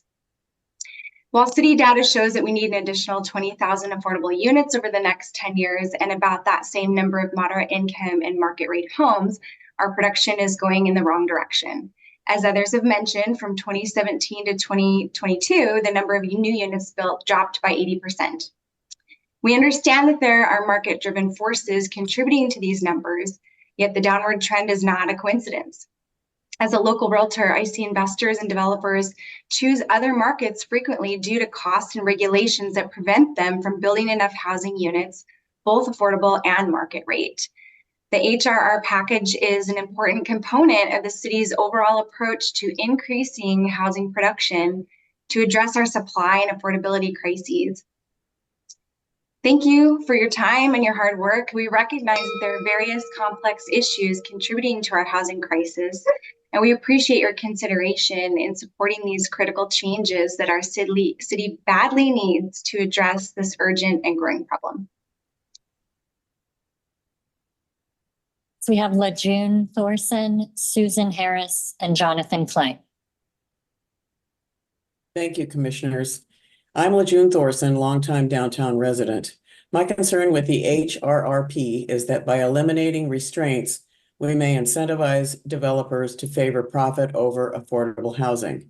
Building more expensive housing is generally more profitable, but doesn't automatically result in more affordable housing becoming available. There is no denying that profit margins must be attractive enough to compete for development money, but in acting too hastily, we may create unintended consequences. We must continue to protect the environment and engage citizens, neighborhoods, and the city's design commission in shaping the Portland of the future. The need for more housing in Portland is beyond dispute, and more affordable housing is a top-line Portland imperative. The revival of Portland's downtown depends upon enabling downtown workers and their families to live near their jobs and PSU students to be able to live near the campus instead of having to commute. The proposed HRRP makes no claim that more affordable housing will result. The long list of specific changes simply assume that building more housing will decrease housing costs. This widely held assumption, but not necessarily true. It is clear that developers will gain a simpler and faster opportunity without providing a way of measuring the results. Accountability for the outcome of this experiment should be considered a basic requirement for removal of regulations that have been developed over time in the public interest. Buildings built under the HRRP will be with us for not 5 years, but 100 years. Data will provide the only measure of the effectiveness of this experiment in trickle-down housing development.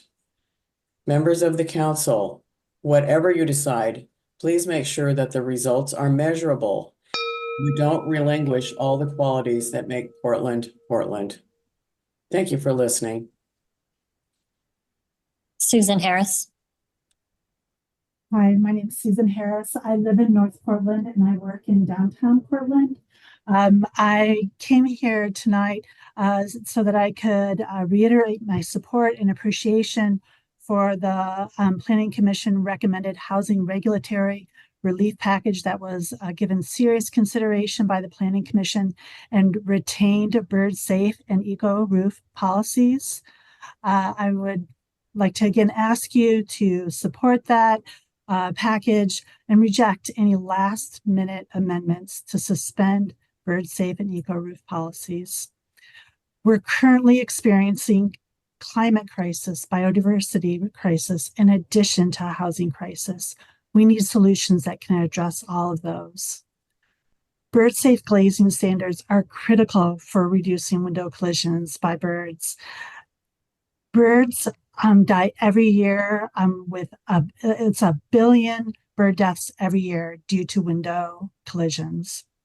The bird safe glazing standard also synergistically aligns with energy efficiency goals for our buildings. Eco roof requirements ensure that new development in the central city incorporates important green infrastructure to treat stormwater, create habitat in a highly developed portion of the city, and reduce the urban heat island effect. Please take action to ensure that our city can continue to be part of a healthy ecosystem. These decisions that you're making that may be stated as temporary at 5 years have long-term impacts because these buildings will be around for 50 to 100 years. Please help us keep our role of leadership in taking care of our environment and serving as a leader in those best practices. Jonathan Clay. Hello, Mayor Wheeler and members of Portland City Council. My name is Jonathan Clay, representing Multifamily Northwest, Oregon's largest association of housing providers, representing more than 275,000 rental homes across the state. The housing regulatory relief package being considered today represents a significant step towards addressing the ongoing housing emergency in the city of Portland, where the majority of our members provide housing. We wholeheartedly endorse these reforms, including the flexibility of amendments from Commissioners Rubio and Gonzalez, as we believe that total package will play a crucial role facilitating much needed housing development, accessibility, and affordability to all residents of our city. In conclusion, thank you to Commissioner Rubio's leadership and Portland City Council for taking on this important matter. We believe that this package will make a meaningful difference in our collective effort to stabilize the housing market in Oregon as we stand ready to work collaboratively to ensure its success. Thank you for your time and consideration this afternoon. Next up, we have Gus Baum, Anselm Fisco, and Damian Tarlow. Thank you. My name is Gus Baum. I'm the Director of Development for Security Properties, a market rate multifamily housing developer, and I sit on the policy committee for Oregon Smart Growth. We are currently building 570 units of housing in Portland, with another 160 unit project in our pipeline. I strongly support the passage of HRR along with the six amendments currently proposed by Council members Rubio and Gonzalez. On our pipeline project, with 160 units just on inner Northeast Sandy, we lie just 4 blocks outside of the geographic boundaries of the central city. So we are not required to put an eco roof on our project. However, we do need to meet the requirements of stormwater management, and we had the opportunity to evaluate how to comply with that using 3 different pathways. The first was to use an eco roof that would be equal in requirement to the ones that are involved in Central City, a standard detention system, and a deep well detention system. The result was clear. The eco roof option was 2 times the cost of either of the detention systems, with a premium of over $250,000 to the project. Further, the eco roof standard flies against the requirements for solar-ready buildings, meaning if we installed the eco roof used in certain conditions, this would be beneath future solar panels for the project. Removing the requirement will allow for flexibility to work within the budgets to generate additional housing in the city. I fully support the HRR package and associated amendments so that we can make these projects pencil and begin to build our way out of the housing crisis. I encourage you to pass the package and amendments before you today. Thank you. Anselm Fusco. Mayor Wheeler and commissioners, thank you. My name is Anselm Fusco. I'm the managing director for the Portland region with the Holland Partner Group. We build market rate multifamily buildings up and down the West Coast, usually about 200 to 300 units in a building. And I live in Northeast Portland. We've built about 2,000 units in the Portland market in the past decade in Central City and in the surrounding counties. And we currently have about 500 units under construction in Beaverton and in Hillsborough. So we understand the market, and we know how to build apartments. I'd like to ask you all to support the proposal today, along with all of the proposed amendments, however it is that this gets accomplished procedurally. Specifically, Commissioner Gonzalez's amendments, they're going to have a material impact on the cost to build, as you've heard from a number of my colleagues. And as another Christine pointed out, to our knowledge, or at least to my knowledge, there isn't any kind of specific quantified negative consequence. It's hard to think in generalizations when we're talking about whether or not we can actually make a given deal work and get a particular building built. If you do approve the proposal with amendments, you'll basically do 2 things. You'll help control costs and extend the development timelines, which are really 2 of the things that keep projects from happening. And the other thing is you'll be able to signal to the larger real estate community, particularly the investors that we heard about in the introduction slides, that Portland's leadership, that you've prioritized housing production and that you're really working to remove impediments to it. We all spend a lot of time with institutional investors arguing about why investing in Portland is a good idea. If you vote for the package and the amendments, you're going to help us make that argument, because it's going to show that you understand how complicated the situation is, and it's going to give you an opportunity to demonstrate leadership in helping to promote the construction of housing. Look, you've heard it today. This is a complicated, contentious thing. The way we actually have success and the way we actually build buildings is when we can find that common ground, find that overlap. So I'd like to thank you all for your work in doing that, and again to request that you support the proposal and all of the amendments. Thank you. Damian Carlo. Gerald Powell.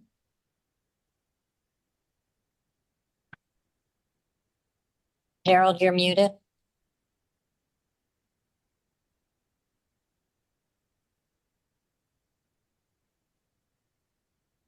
Gerald, can you unmute?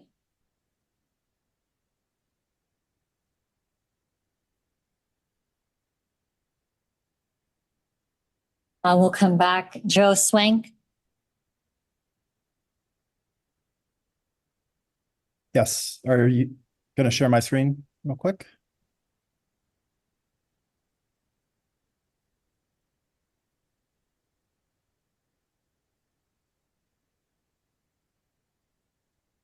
Everybody see that?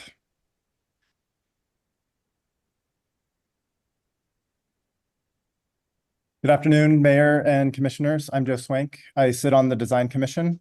I'm an architect, a developer, and resident of the city for over 20 years. I want to reiterate what my fellow Commissioner, Chair McCarter, has said, in that we support the Housing Regulatory Relief Project. As a commission, we're pro-housing, but we're also pro-good housing.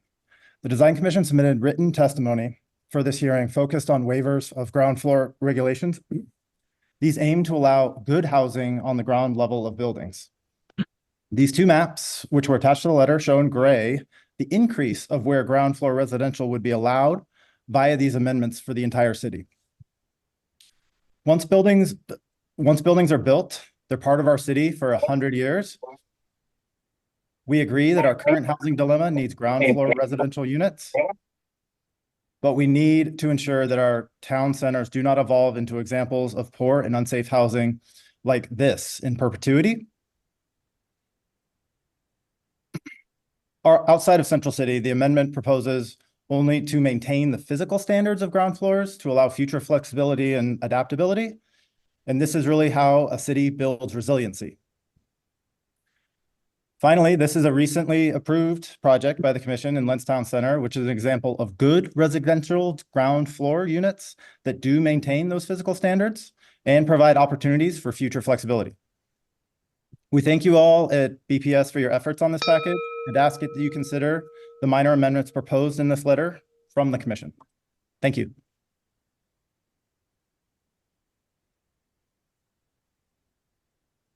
Next up, we have Chandra Robinson. Good evening. My name is Chandra Robinson, and I am an architect, and I'm a member of the Portland Design Commission. Just going to go into presentation mode. What you're seeing on the screen right here is part of the letter that was submitted to council before this hearing. And we just want to be really clear, just like Joe said, just like Brian said, we're absolutely in support of housing and doing anything we can do to get more housing. But we want to provide a couple of recommended edits to the ground level regulations. They're minor and they're targeted, and they are going to allow an abundance of housing and retain flexibility. And like Joe said, these buildings are going to be around for a long time, and having this flexibility and adaptability within those buildings means that the city will be more resilient in the face of change over the next 50 years, that these buildings will exist. Once they're built, they will stay there for decades. So we do support most of what's in the HRR, but we'd like to share with you two changes. And one is a change to the Central City ground floor active use standards. We really want to strike the amendment that shows development that includes the residential uses exempt from this. And instead, we would like to keep that clause that dwelling units are prohibited on the ground floor within 25 feet of the street lot. Because that is a good amendment to, instead of having an outright prohibition of any ground floor residential. So it means that we'd be keeping residential living rooms off the primary traffic and transit streets where they're not appropriate, because people's blinds are always closed. This revision actually shouldn't be temporary. We would support making it permanent right now, because that is a good way to encourage development. Outside the Central City, our edits are just a little bit different. We don't want to entirely waive those physical standards, but we want the ground floor residential to still be allowed facing 50 to 75% of the mapped street. So it's really just a small reduction in, I'm going to stop sharing here. It's a small reduction in what has already been proposed. So again, those edits are very small, and they are in the letter that we provided. Thank you. Let's try Gerald Powell again. Gerald, you're muted.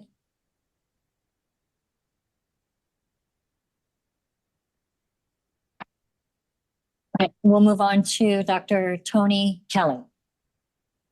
Good evening, Mayor and Commissioners. I'm Dr. Tony Kelly, President of the Portland Metropolitan Association of Realtors. Today, I stand before you to advocate for the Housing Regulatory Relief Project and the amendments put forward by Commissioner Renee Gonzalez. Firstly, I'd like to express our appreciation for the City of Portland's proactive approach in enhancing housing production. This is a critical step in tackling the housing affordability crisis and boosting our region's economic health. We are grateful to Commissioner Rubio, her staff, and the Portland Housing Bureau in refining the inclusionary housing program, which highlights our shared commitment to this cause. We wholeheartedly support the Housing Regulatory Relief Package. The proposed temporary moratoriums on various regulations are essential. These include bike parking requirements, loading zone stipulations, and restrictions on ground floor active use. By easing these regulations, we can significantly increase the feasibility of numerous housing projects across the city. A key aspect of our support hinges on the amendments proposed by Commissioner Gonzalez. For instance, the bird glazing requirement, as it currently stands, is a substantial cost factor. Our analysis shows that complying with this requirement could increase the cost of standard windows by 97%, translating to an additional $700 per year in rent for a typical 2-bedroom unit. This is a significant financial burden for residents. Moreover, the proposed changes to the neighborhood contact requirement deserves your support. The amendment seeks to remove the 35-day waiting period between neighborhood contact signage and building application. This change is crucial for streamlining the development process and reducing unnecessary delays. While the Planning Commission's suggestion to maintain the sign requirement is understandable, removing the specific pre-application timeframe is vital to avoiding escalating project costs. In closing, these amendments are not just bureaucratic changes. They are essential for addressing our housing supply crisis. Implementing these changes will bring us closer to resolving the housing challenges facing our city. We look forward to continued partnership in implementing these reforms and exploring other avenues to enhancing housing availability. Thank you for your time and your consideration. All right, Gerald, are you able to unmute? Yes, I finally did. Apparently my telephone took command of my screen. Go ahead, you're ready to testify. All right, thank you. Mr. Mayor, Commissioners, my name is Gerald Powell. I'm a retired city planner. I co-chair the Goose Hollow Planning Committee. Tinkering with Title 33 to give some developers a chance of satisfaction at the expense of the well-considered set of goals and policies of the comprehensive plan is not very effective. And in the long run, it's counterproductive. We're told that the changes required or requested here are temporary. Well, the standards may well be temporary, but the buildings permitted by those temporary changes will be permanent. Bike planning or bike parking, ground floor ceiling height, facade articulation, those are building design features that once built can't be fixed. I'd suggest that the recommended abridgment of neighborhood contact requirements is likely to create more resistance to new development by leaving the neighborhoods out of the development process until they have to resort to their own devices, perhaps judicial review. The staff's own recommended findings show that the proposal does not support the adopted comprehensive plan or the goals and policies of the state of Oregon. Somehow, those lapses can be excused because of the housing crisis. Well, that's not the way it works. There's no on-balance here. A code provision is either consistent with a comprehensive plan or it isn't. The measures suggested in this proposal will have little impact on the lack of housing production. You have to think bigger. You have to address housing finance, building trades, labor shortages, costs of materials, perhaps off-site infrastructure costs. Please send this ordinance back to the originating bureaus. I wish you well. Thank you.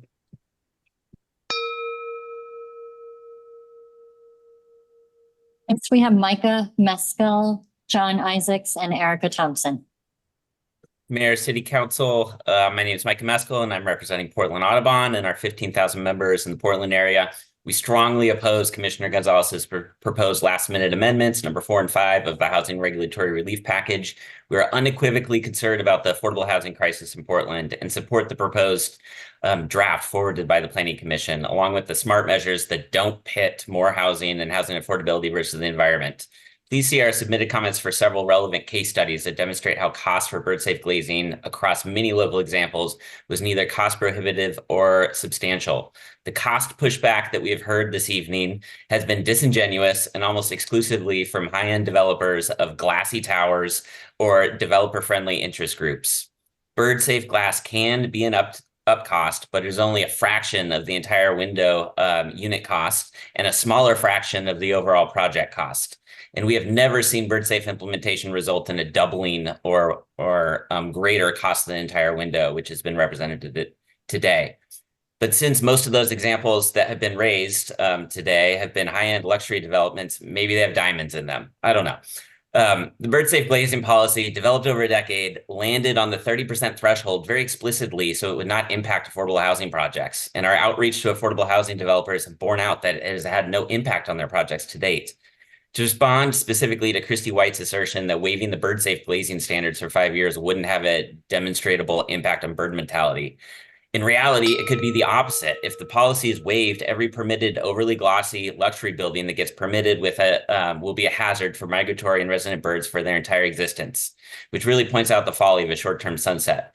And her final point that postures that this decision in front of you is to choose between birds and humans, I would propose it's birds versus additional profits for developers. Please vote yes on the original Planning Commission recommendation and vote no on Gonzalez's amendments 4 and 5. And please see our submitted comments for several case studies that are relevant. Thank you. John Isaacs. Mayor Wheeler and Council, thank you for the opportunity to testify today. For the record, my name is John Isaacs, Executive Vice President of Public Affairs for the Portland Metro Chamber. I'm a resident of Southeast Portland and I prefer he, him. I'm here to testify on behalf of Portland's employer community in strong support of this ordinance. The Chamber's 2020 Housing Affordability Report and numerous other studies have shown that Portland's extreme housing shortage is the root cause of our homelessness crisis, which continues to be far and away the top priority of Portland's residents. Adoption of this and the previous ordinance represent two of the most important actions taken by any council since the city declared a housing state of emergency in 2015. To address process, the development and employer community worked diligently for months in a transparent, multi-bureau, multi-stakeholder process to develop the recommendations that staff carried to the Planning Commission. As part of this process, the council discussed in detail at a June 2023 work session how these numerous regulations have driven up the cost and time of building housing in our city. So with all due respect, nothing proposed today is new or last minute. In our view, the process foul was the last-minute lobbying after the record was closed that split the Planning Commission and ultimately stripped 3 critical policy changes in a series of 3 votes from the final commission recommendations. So perhaps we've surfaced that there needs to be some cleaning up of the Planning Commission procedures. In any case, we commend Commissioner Gonzalez and Rubio for proposing their amendments today. This council has been an historic council. You have shown time and again, often in the face of withering criticism, that you have had the political will to challenge Portland's long broken political culture and make the tough decisions that will actually solve our problems in the long run. This ordinance and the amendments are another example of how this council continues to rise to the moment, challenge and fix our mistakes from the past, no matter how well intentioned. When considering these amendments, there's really only one question to consider. Is housing development truly our top priority? In this case, what's more important, mandating burst-safe glass or eco-roofs when there are much less expensive ways to address the stated purpose of these requirements, or housing our people? We strongly urge you to support the ordinance with all amendments. Thank you for your service and your ongoing leadership. Erica Thompson. Good evening, Mayor and Commissioners. My name is Erica Thompson, and I'm a Vice Chair of the Planning Commission. But this evening, I'm testifying as a citizen of Portland and as an architect. I'll start by saying that I very much support the intent of the HRR package and the need to reduce barriers to housing production. However, I do not support Commissioner Gonzalez's amendments to eliminate requirements for bird-safe glazing and eco-roofs. I'd like to remind you all of the 2021 heat dome that saw 116-degree temperatures in some areas of the city and 124-degree temperatures in Lentz, a known heat island. As you may know, extreme heat and ensuing extreme heat deaths are becoming more common due to climate change. Green roofs mitigate urban heat island effects. Standard roofing, depending on the product, can contribute to heat island effects. Buildings last for 50+ years. The products of your decision today will stick with the city for many decades. Please do not make a rash decision that will plague us down the road. Green roofs are not a major factor in housing production. Doing away with this requirement without, at the very least, implementing an alternative cool roof requirement is irresponsible.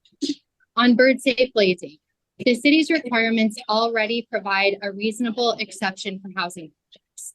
If developers wish to avoid triggering bird glazing, they can propose a facade within the window-to-wall ratio limits, which will result in more affordable construction overall, as expansive fenestration is expensive. Any improvements or modifications to the current bird glazing policy should be the result of consultation with both developers and bird experts. This policy should not be bent against the wishes of a vast majority of residents. On that point, the public has made clear their opinion on green roofs and bird glazing. Since Monday, hundreds have found time to submit testimony on a short timeline because this is such an important issue. Please vote no on these amendments. Thank you. Next, we have Steph Routh, Wade Jones, and Mark Dane. Team, thank you very much. Good afternoon or evening, Mayor Wheeler and members of Portland City Council. For the record, my name is Steph Routh. Over the past 20 years, I have been involved in many advisory committees and commissions. I have come by every one of my gray hairs, honestly. I do serve on the Portland Planning Commission for disclosure, but I am here in a personal capacity. Thank you very much for your work and that of your staff in engaging on the housing regulatory relief package. I'm also appreciative of the Portlanders who, as of 1 p.m. today, have submitted 428 pieces of testimony and surely counting, definitely counting 468 at my last count on this package throughout the MAPAB. Never let it be said that Portlanders succumb to apathy. Friends, I hold a concern about process. And I know that we've talked about it a lot today. And forgive me, there's in the background because I was not able to reschedule a meeting that I had today on such short notice.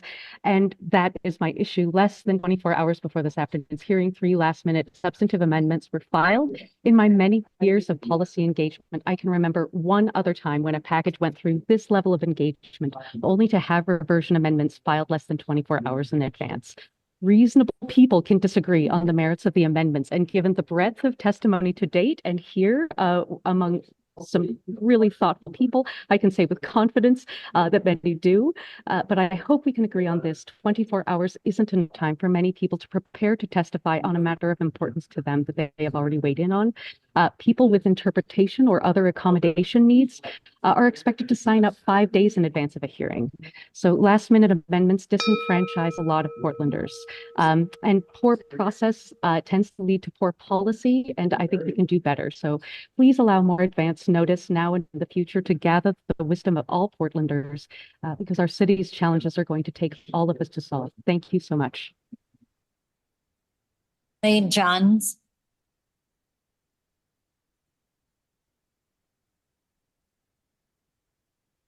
Okay. Go ahead, Wade. Okay. Excuse me, hold on. Yes, I'm Wade Johns. Thank you for your service to our city, and thanks to all the citizens here with their very intelligent comments. I'm the Chief Operating Officer at Alamo Manhattan. We're among the most active multifamily developers in the Portland. We're strongly supportive of HRR, especially related to the entitlement extensions. Going from 3 to 5 years, we think is very impactful. We'd like to look at those amendments relating to bird safe glass and also eco roofs. We think those are very impactful, not so much for profit, but for helping us get projects going in the first place. For our project, it could be a $1 million cost reduction to remove those, which would be very helpful to get more housing going. Also, lastly, we work a lot with the Design Commission. They're fantastic. They've written a letter here, which we read, we strongly agree with, related to the conversion of ground floor retail to residential. Not so much on major transit streets, but typically, you know, that would be very, very helpful for us. We have projects that have been on the market for years trying to lease up, and it's had a hard time getting that done. So having the opportunity to change to residential would be very helpful. But we like the idea of the requirement staying at 12-foot height and 25-foot depth for flexibility in the future. For right now, maybe apartments, but in the future, it could also be very helpful to change the retail, restaurants, or whatever the market dictates. So again, thanks everyone for your long time tonight, and thanks for your service to our city. Mark Dane. Commissioners, Mayor, good evening. My name is Mark Dane. I've been in the private sector since 1991. Here are the issues. Number one, the planning code. This is mainly going towards Commissioner Rubio. The code went from 65 pages. It is now 1,840 pages. Unfortunately, when you ask a bureaucrat to solve a bureaucratic problem, they do it by adding more bureaucracy. Fundamentally, that needs to change. Number two, As an example, the floor area ratio requirement in R2.5 or R5, when you have lot confirmation, restricts the lot size to the house size to 800 square feet if it has a house. That single-handedly has killed the entry-level house market. The FAR, the R2.5 lot confirmation R5. That can easily be fixed. Next item, which ties into this code, which is to the 7-year abatement. I'm sorry, Mayor Wheeler, am I boring you? 7 years. Not at all. I apologize. that, We've been in session for about 9 hours. Sorry. Can I reclaim my time? It means that after 7 years, if the housing permits have not been issued, the entire project gets killed. The 7-year development, multi-phase development works. The code is good, but it misses the thing for the building permits. It kills the project. Lastly, most importantly, Z overlay is basically redlining the city of Portland. And I mean that sincerely. What I mean is that you can build a 4,000 square foot house off of Burnside, but you can't build a fourplex because you have a Z overlay. And I'll tell you where the Z overlays occur. The Z overlays occur is where you have steep slopes here and not here. Where you have environmental overlays, which means here, here, but not here. What that means is all middle housing and all low-end rentals will occur here in outer Southeast Portland, where we don't have that infrastructure to support it, and high-end, wealthier neighborhoods covered with trees will not be doing any of the affordable rentals, any of the affordable duplexes. You're losing 50% of the land that was decided to be approved in middle housing simply by putting the Z overlay in. I've been trying to work with your office, Commissioner Rubio. It's been tough. And Rebecca has quit, so I've lost my advocate in the city. I would love to be able to speak to your office at some time to go over these solutions. They're very easy to solve, and it will definitely change the housing market. Thank you for your time. Great. Keelan, before we continue, question for my colleagues. As Mark just correctly pointed out, we've now been in session for the better part of 9 hours with a break. Admittedly, we have at least an hour left of testimony. I want to make sure that I'm fully tuned in. And I'll be honest with you, I need a break. We've been in session now for about 4 hours straight. Is there an appetite at some point here to take a break, or do you just want to power through it? I'll go with the majority. Keelan? Mayor, we have 10 people left. Oh, I thought it was more than that. If that's all it is, let's keep going. Can we make it, folks? Can we do that? Okay, good. Let's go for it. Thank you. Okay, next up we have Michael Council. Michael here. Tim McCormick. Hi. Yes. Hi, I'm Tim McCormick of Housing Alternatives Network and also a contributor writer at Sightline Institute. Thank you, Mayor and Commissioners, for your work on this and allowing me to speak.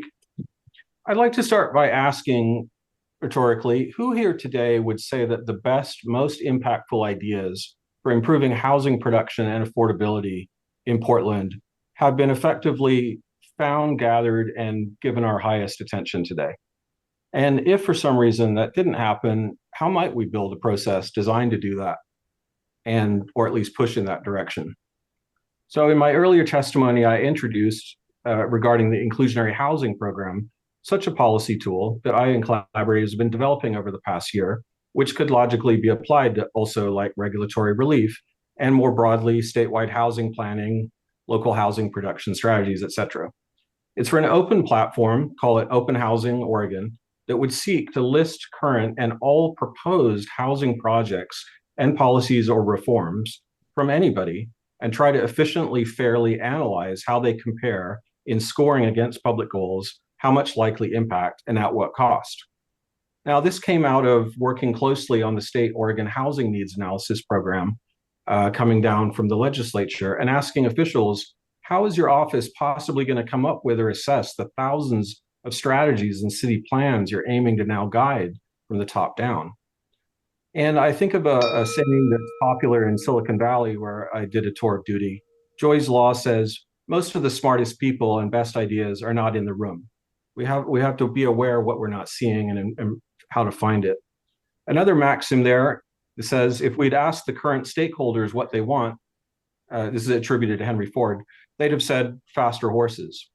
So imagine evolving to a situation where any plausible proposal is sought out and brought into a common field for fair, transparent comparison, as opposed to, in the status quo, we generally have public airing just of what was worked out and prioritized in earlier backroom dealings. Thank you. Bye. John Sealing.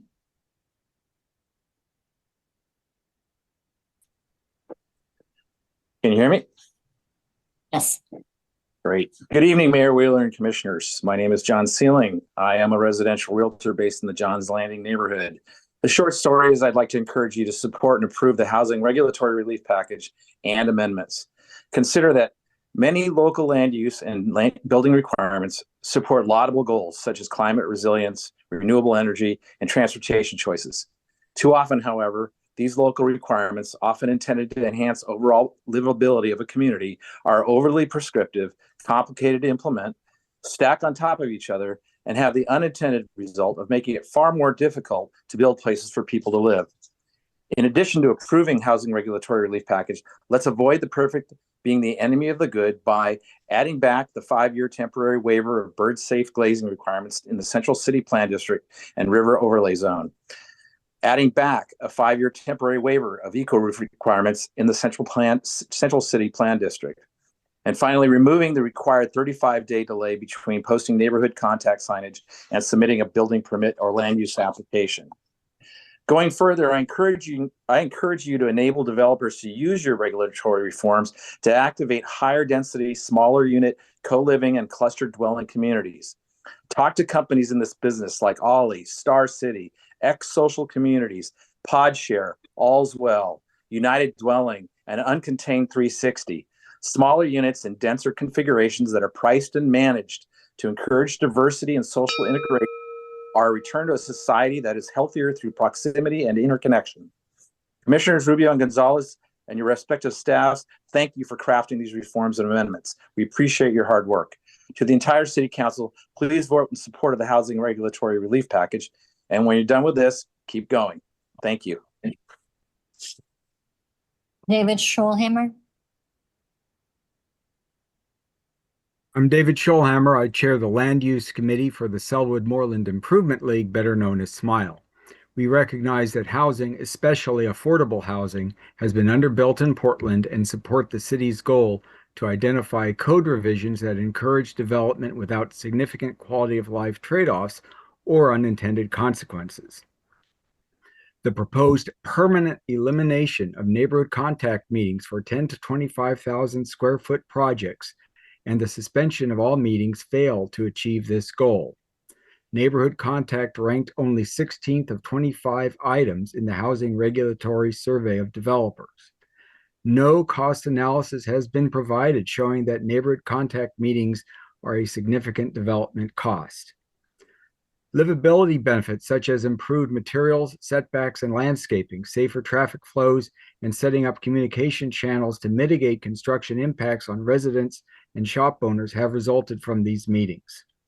Conversations with developers at these meetings reveal wasteful requirements in the zoning code, such as RV-compatible 12-foot garage heights and doomed side street retail space. Thus, we support proposed technical improvements to ground floor height and active use. Instead of permanently eliminating neighborhood contact meetings for projects 10 to 25,000 square feet, permanently require simpler process 2 instead of process 3. We oppose suspension of neighborhood contact meetings. Regarding your process, council should not preclude additional amendments after public testimony to meet an arbitrary timeline. Otherwise, all this public testimony is irrelevant and combined with the midnight amendments looks autocratic. In conclusion, while many of the proposed regulatory changes are temporary, the buildings they will allow are permanent. Changes to zoning code can be reversed. Poorly designed buildings and neighborhoods are irreversible. Thank you. Xavier Stickler. Hi. Mr. Mayor, Commissioners, thank you so much for your time today. My name is Xavier D. Stickler, and I'm a student of architecture and urban planning at Portland State University, as well as the chair of the Land Use and Transportation Committee of the Downtown Neighborhood Association. Today, I'm testifying on my own behalf, though my testimony is heavily informed by my experience in the neighborhood association process. As many others have said today, it is far too difficult, slow, and expensive to develop new housing in our city. I passionately support this proposal that promises to achieve the streamlined development and permitting process we so desperately need. For example, it is clear that the well-intentioned residential bike parking code has ultimately missed the mark and made it impractical for architects to reasonably conform to it. However, there is a provision of this proposal that cannot be credibly promoted as one that would bring down costs and speed up timeframes. That is provision 13, the 5-year suspension of community engagement for residential development. I am aware that some neighborhood associations in the city often move to stifle community enthusiasm for new development. I know that some have a well-earned negative reputation. Additionally, I'm sure you 5 commissioners know better than anyone how tedious public engagement can be.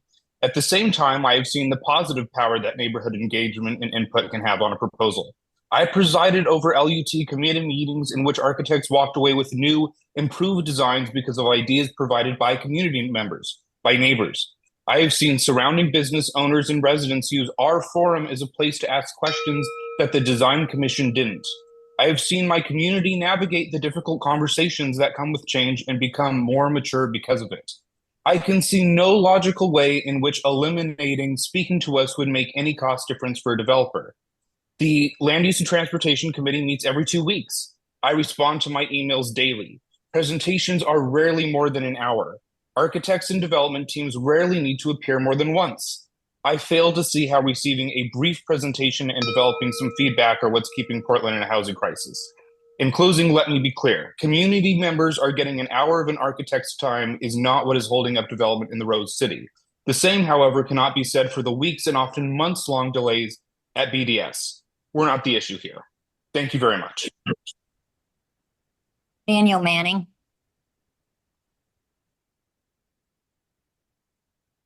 Hi. Commissioners, Mayor, thanks for hanging in there. My name's Dan Manning. I'm a resident and business owner in the city of Portland, and I speak to the agenda item number 34, HRR. I've been a general contractor since 1922 and since 2005, while the city of Portland promoted its Green Roof Initiative program to address the city's stormwater management issues. We have installed over 300 green roofs in the city of Portland, 95% within the city borders. Most of these I've designed and built myself. They do not have to be expensive or complicated. In many cases, they represent the very best way to satisfy the city's stormwater management requirements. Currently, a green roof needs to cover 60% of the roof area to satisfy on-site stormwater requirements, and it can be the most cost-effective way to do that. Eco-roofs and solar panels can coexist. They do not need mutual, individual sections on the roof. They complement one another. They act well together. The proposed HRRP does not eliminate the requirement for on-site stormwater facilities, and all such stormwater facilities have regulatory standards that they have to meet and are subject to review. Eco-roofs might be the easiest type of facility to review. Development has many challenges. Diminishing the value of our built environment does not help us in the long run. Good, thoughtful development does, especially for those living in crowded urban dwellings. I ask and support the council to approve the HRR package as proposed by Planning Commission staff without amendments. Thank you for this opportunity. Have a good evening. Eric Hagstedt. Eric Cole.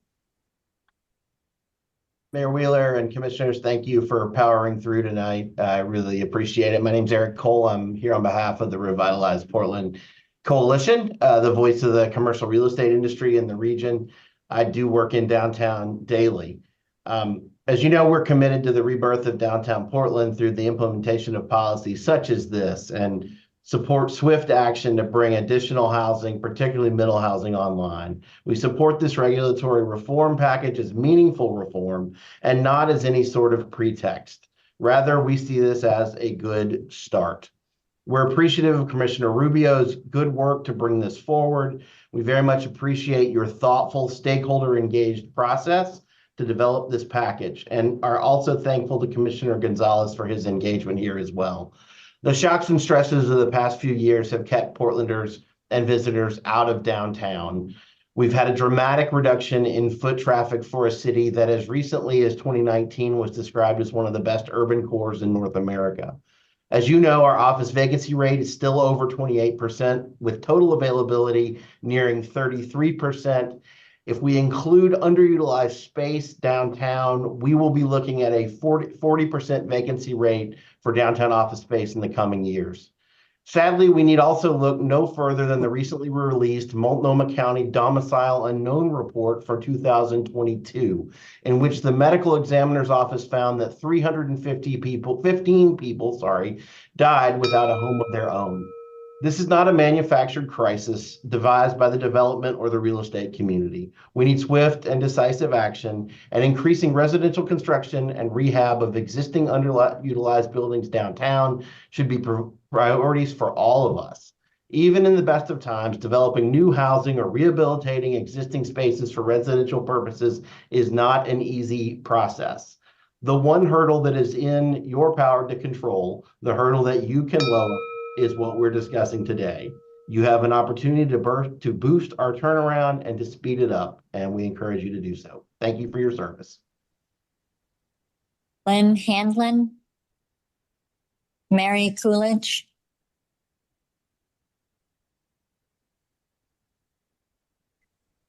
Hello, Mayor and Commissioners. My name is Mary Coolidge. I'm the Bird Safe Campaign Coordinator for Portland Audubon, and I am here to convey our support for the HRR package forwarded by the Planning Commission and to urge you to reject the amendments proposed by Commissioner Gonzalez. Council has received hundreds of letters of testimony opposing these amendments, even with an unbelievably short 24 hours notice. Our bird populations have declined by 30% over the last 50 years, and window collisions are one of the primary hazards driving this decline, resulting in the death of up to 1 billion birds annually. Our birds are in trouble, and bird safe standards are a proven method of reducing collision deaths. The bird safe glazing standard was developed over a decade of collaboration with subject matter experts, public outreach, and stakeholder involvement. It applies only very narrowly to the glassiest buildings in the Central City and South Reach. This is a responsible code. BirdSafe measures synergize with sustainable building strategies to provide multiple benefits, including occupant comfort, reduced utility bills, reduced urban heat island effect, and other building performance goals. The 30% trigger was set to dovetail with affordable housing goals. Recent outreach to affordable housing representatives confirmed that none of them have been impacted by this standard. Our list of case studies on bird-safe glazing projects demonstrates an up cost of a fraction of 1% of total project cost. UV glass on Oregon Zoo's Forest Hall was 0.4% of total project cost. Fritted glass on the OHSU Center for Health and Healing was 0.03% of total project cost. New York City standard requires bird-safe on every building citywide up to 75 feet with no minimum glazing trigger, and it's not shutting down housing development in New York City. Bird-safe glazing standards exist in many cities across the country and are not an impediment to development. Suspending our thoughtful standard will have consequences far beyond 5 years, including increasing bird mortality, increasing the urban heat island effect, increasing Portland's carbon footprint, damaging our ecosystem, and reducing our climate resilience. Thank you for your time tonight. Aaron Brown. Good evening, Mayor Wheeler, Portland City Council. My name is Aaron Brown. I'm the board president of Portland Neighbors Welcome. Our all-volunteer organization advocates for greater housing abundance and housing affordability as an urgent and necessary, but by itself insufficient solution to tackling the housing crisis that continues to harm our city and state. The key message I want to communicate on behalf of our grassroots organization is that we are really excited to see you vote on passing the Housing Regulatory Relief Package. I want to congratulate Commissioner Rubio, the Planning Commission, the Bureau of Planning and Sustainability, and the City Council as a whole for taking prompt action to modify public policy to address the realities of higher interest rates and to ensure we are steadfast in our commitment to encouraging more housing production. I'd wax poetic about how abundance of housing is a solution, but we're all tired in agreement. Build, baby, build. Great. After reviewing the months of testimony, it's clear to me that stakeholders with technical expertise have grappled thoughtfully with the trade-offs between housing affordability and numerous other laudable goals, including bike parking, stormwater runoff, and preservation of wildlife habitat and vitality. I do not personally claim to be an expert on the policy specifics to create swift housing production for more neighbors, nor do I claim to be an expert on the ecosystem needs or migratory patterns of the swift neighbors who live in the trees in my community and the chimney of Chapman Elementary. Having looked through the testimony submitted over the past couple of months, I was thrilled to see that the Planning Commission, an all-volunteer committee with no conflicts of interest who spends an absurd number of hours reviewing data and testimony and weighing our various civic goals in service to our community, proposed recommendations that fine-tune the intent of existing bills and legislation to best honor our commitment to prioritizing housing production. To be clear, Portland Neighbors Welcome takes no formal position on the amendments. We haven't had time to review it. And candidly, it sounds like many of you and your staff and anyone who hasn't financially or isn't likely to financially profit from the amendments hasn't had time to review them either. In a personal capacity, I don't know why we would entertain these last-minute amendments that guts the thoughtful, data-driven compromises that the Planning Commission crafted after months of deliberation. As neither an ecologist, nor architect, nor economist, but merely someone that wants to see Portland build more housing and habitat for neighbors, people and birds alike, and as someone that believes that the best way to achieve these goals is to craft policy out in the open through transparent public processes and not in a smoke-filled back room hidden from the public, I find it impossible to believe that these last-minute amendments gutting these environmental protections are an improvement to the consensus policy recommendations put forward by the Planning Commission. In my personal capacity, I encourage you to consider reaching the same conclusion. But with that said, in conclusion, questionable last-minute amendments aside, today's the day to celebrate the city's commitment to building more housing, and I urge you to support the Housing Regulatory Relief Project. Thank you for your time. Elizabeth Morris. Hello, my name is Elizabeth Morris. Thank you guys for seeing it through. I know I'm one of the last ones. I hope you can hear me out. I'm a roofing consultant based in the Portland metro area for more than 15 years in roofing, and I'm a little confused. Are the commissioners here to represent the residents or the developers? Maybe the problem with homelessness isn't eco-roofs. I ask that you adopt the recommendations without any changes to the eco-roofs or bird-safe windows, which will have no material impact on housing. This was years in the making, full of comprehensive research, and supported by the taxpayers and the residents who you are here to represent. This is their will. The eco-roofs are extremely well supported by the citizens and residents who are all affected by air quality and the increasing cost of stormwater infrastructure. Speaking of eco-roofs, do you realize we're only talking about buildings over net 20,000 square feet, only the highest impact buildings, only in Central City, and if there is an undue burden, the developers can get exemptions from the eco-roofs, as we have already seen. Eco-roofs have nothing to do with the housing problems. There's no other technology that has the many powerful impacts that green roofs bring, not just to the environment, but to the tax burden and to the health of the residents. Eco-roofs reduce taxpayer cost of stormwater infrastructure by making developers of large buildings manage their own developments stormwater on site. You're increasing the cost burden on the residents, the rest of the residents, to pay for developer stormwater loopholes. Eco-roofs drastically enhance the output of solar panels while providing insulation that reduces the building's energy use to begin with. Roofs are by far the hardest part of the city, more than parking lots and roads. Even cool roofs get over 120 degrees. Solar panels don't work in hot environments. Green roofs are drastically cooler than bare roofs. They cool the cities, they cool the panels, and the panels function drastically more efficiently. We have countless examples all over Portland and across North America and the world of rooftop vegetation with solar panels that are vastly outperforming the electrical output of those on bare roofs. They reduce the cost of maintenance by extending the life of the membrane. They clean the air for all communities by pulling out tons of pollution from the air each year. All major cities all over North America and the rest of the planet use green roofs to resolve so many cost and environmental concerns with one simple technology. What's wrong with Portland? Thank you. Kevin Clark.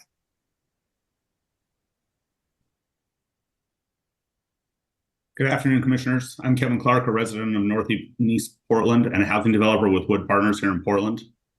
I'm urging support for the regulatory relief package and the 3 amendments proffered by Commissioner Gonzalez.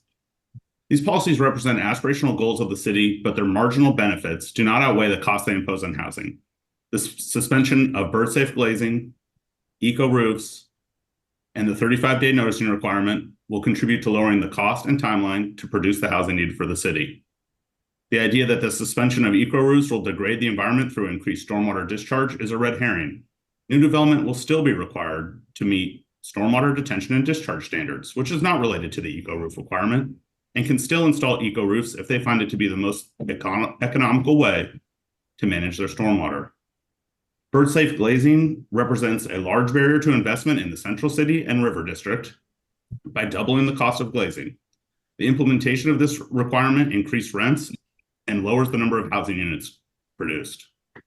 Streamlining a multi-year approval and permitting processes in which housing often dies on the vine as economic conditions change and investment capital's patience and taste is tested is the only way to increase housing production and fix our housing needs.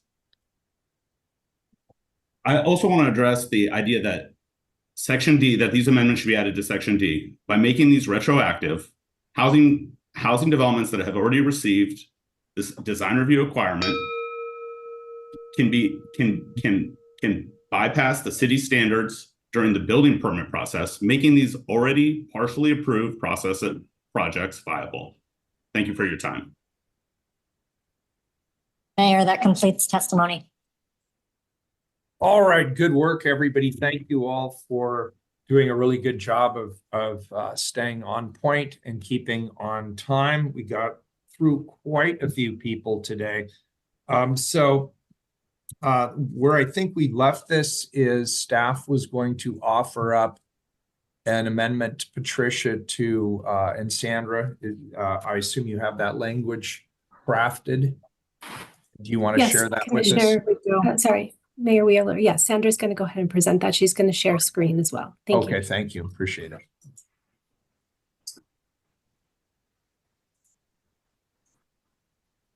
So this is what we crafted with our councilman Libris.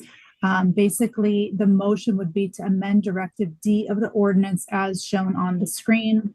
Everything is the same except for a few underlined sections. So 3 sections of code to reflect Commissioner Gonzalez's desire for eco roofs and bird-safe glazing to be applied retroactively to projects in the pipeline. Okay, and does that square with you and your staff, Commissioner Gonzalez?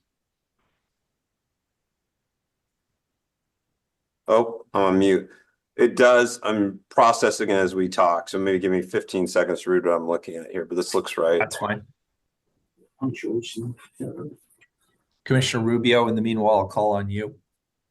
So my question is, is it possible just to take the vote on the first amendments 1 through 6, and then we'll know if procedurally we need to move forward with a potential 4th amendment if it's even needed after that?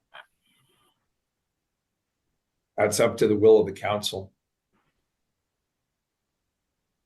I would be inclined to wait. I mean, it may give your office and my office, Commissioner Rubio, some opportunity to find, some further common ground on what we've got here. But I certainly defer to my colleagues. I just think there's a lot to absorb. It's highly technical, and we've heard a lot of testimony that I'd love to give an opportunity for everybody to weigh. And if I could jump in, I'm kind of in the same place. I literally received these amendments when we were in our morning session.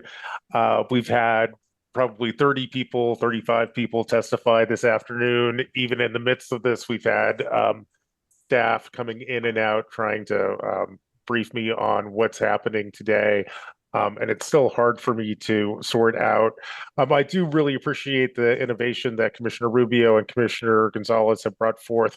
Let me be transparent in terms of where I'm at on the amendments that are currently on the table. Rubio's amendments 1 through 3 are fine. I'm going to vote in favor of this. I'll tell you, coming in today, I was not expecting bird safe glazing amendment, although it's an issue I've been thinking an awful lot about. And I feel compelled by what I've heard from both the environmental community and from the developer community.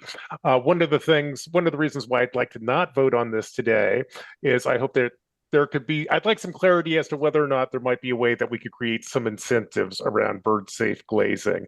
Right now we make this a requirement. I wonder if there's a way to, frankly, if bird safe glazing might be eligible for PSEF funds or whatnot. And I don't think that anyone knows the answer to that question today. The other concern I have about eco roofs, I'll tell you, that's in my portfolio as your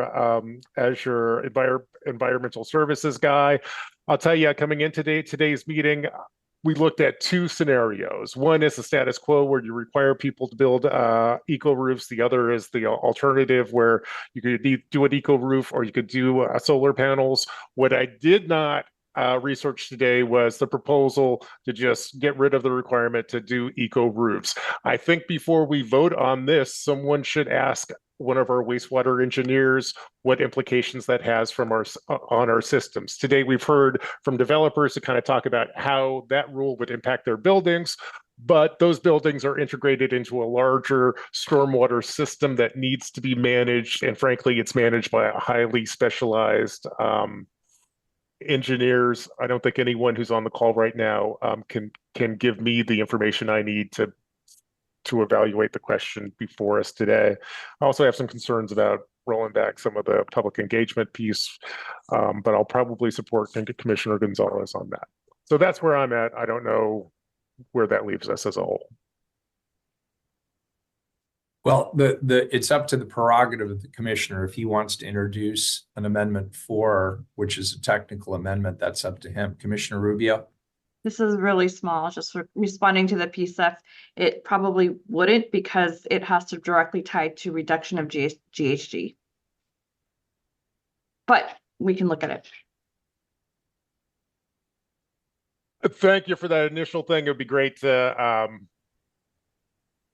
that's unfortunate. It might be a space where I'd like to explore a little bit more. You know, earlier today I had a conversation with Commissioner Gonzalez about what he's trying to achieve here, and I think there is, despite what we see on the screen right now, a consensus. I heard Commissioner Gonzalez say earlier today he supports these goals on the environmental side, but would rather move towards an incentive-based system for achieving these goals as opposed to mandates. That resonates with me too. If there's a way to move in that direction, I certainly want to at least do my due diligence. With that, I'll lower my hand and let others speak. Commissioner Gonzalez. I think Commissioner Maps has fairly summarized my instincts here. These are all venerable goals. I'd like to find a way to incentivize it as opposed to mandate it. And I really prefer, before we impose new requirements, that we fully evaluate if we can properly incentivize those investments a separate way. I've had a chance to digest what staff has put together here. I would like to bring that amendment if and when we can make that motion. Okay, so Commissioner Gonzalez, I assume you are moving what we saw on the screen as your amendment, and we'll call that Gonzalez 4. Do you have a second? I'll second. Commissioner Ryan seconds. So procedurally, here's where I think we are. And I want to underscore that it's up to the council. But my understanding is we are going to continue this hearing. And Keelan, it's my understanding we would be continuing this hearing to January 24th at 3 p.m. Is that accurate? Yeah, I'll defer to Sandra. I think there was some discussion about when this item would come back. Okay, and we also need to decide how long we're keeping the record open. Yeah. So let's hear about those things.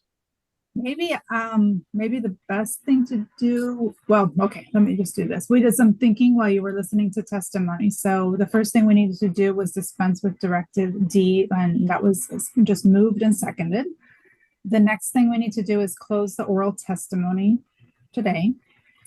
Then announce that the written testimony will close on Friday, January 12th at 5 p.m. Then announce that council intends to vote on today's amendments on Wednesday, January 17th at 2 p.m., which Keelan has confirmed is available. And then continue this agenda item to Wednesday, January 17th at 2 p.m. Okay, so then here's, and colleagues, can I just get a quick head nod? Does that square with your expectations? It looks like yes. So the oral record then is now closed. The written record will remain open until Wednesday, January 12th. No, Friday, January sorry. 12th. I can't read my own handwriting. It's terrible. Friday, January 12th. 5 p.m. 5 p.m. We will then vote on the amendments on Wednesday, January 17th at 2 p.m. So we are continuing this until Wednesday, January 17th at 2 p.m. Lindley, that's square with you legally? Yes. Okay. Anything else? And that's voting on all the amendments that were introduced today.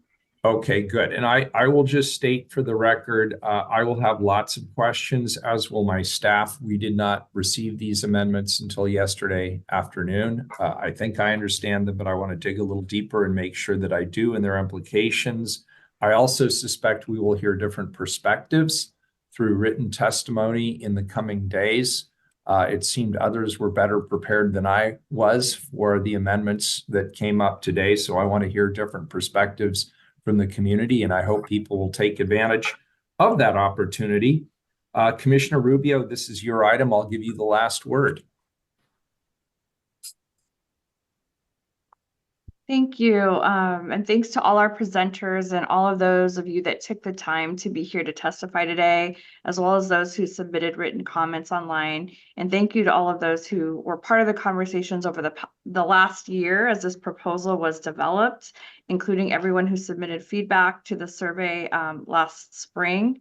I know everyone has a lot going on, so when a permitting agency shares a link to a web survey, it's very tempting to ignore that email because let's be honest, it's not always clear what government does with that kind of information. But this legislation is precisely what can happen when we talk to industry experts, bring on a consultant who can help us unpack the economics, and lean on our staff expert and volunteers in the Planning Commission to help us balance some of these tricky policy issues. And as I shared earlier, this is a very meaningful step forward that shows Portland is serious about housing. And as I said, and just as I said in response to everyone else and all, all my colleagues as well, we will watch for the next state actions too and do our analysis there. And then we can also figure out what the next steps locally for us as a council will be. So thanks, everyone. All right, thank you. Then Lindley, we covered all our bases? Yes. All right, thank you everybody for your patience. Great testimony, great staff work. We are adjourned.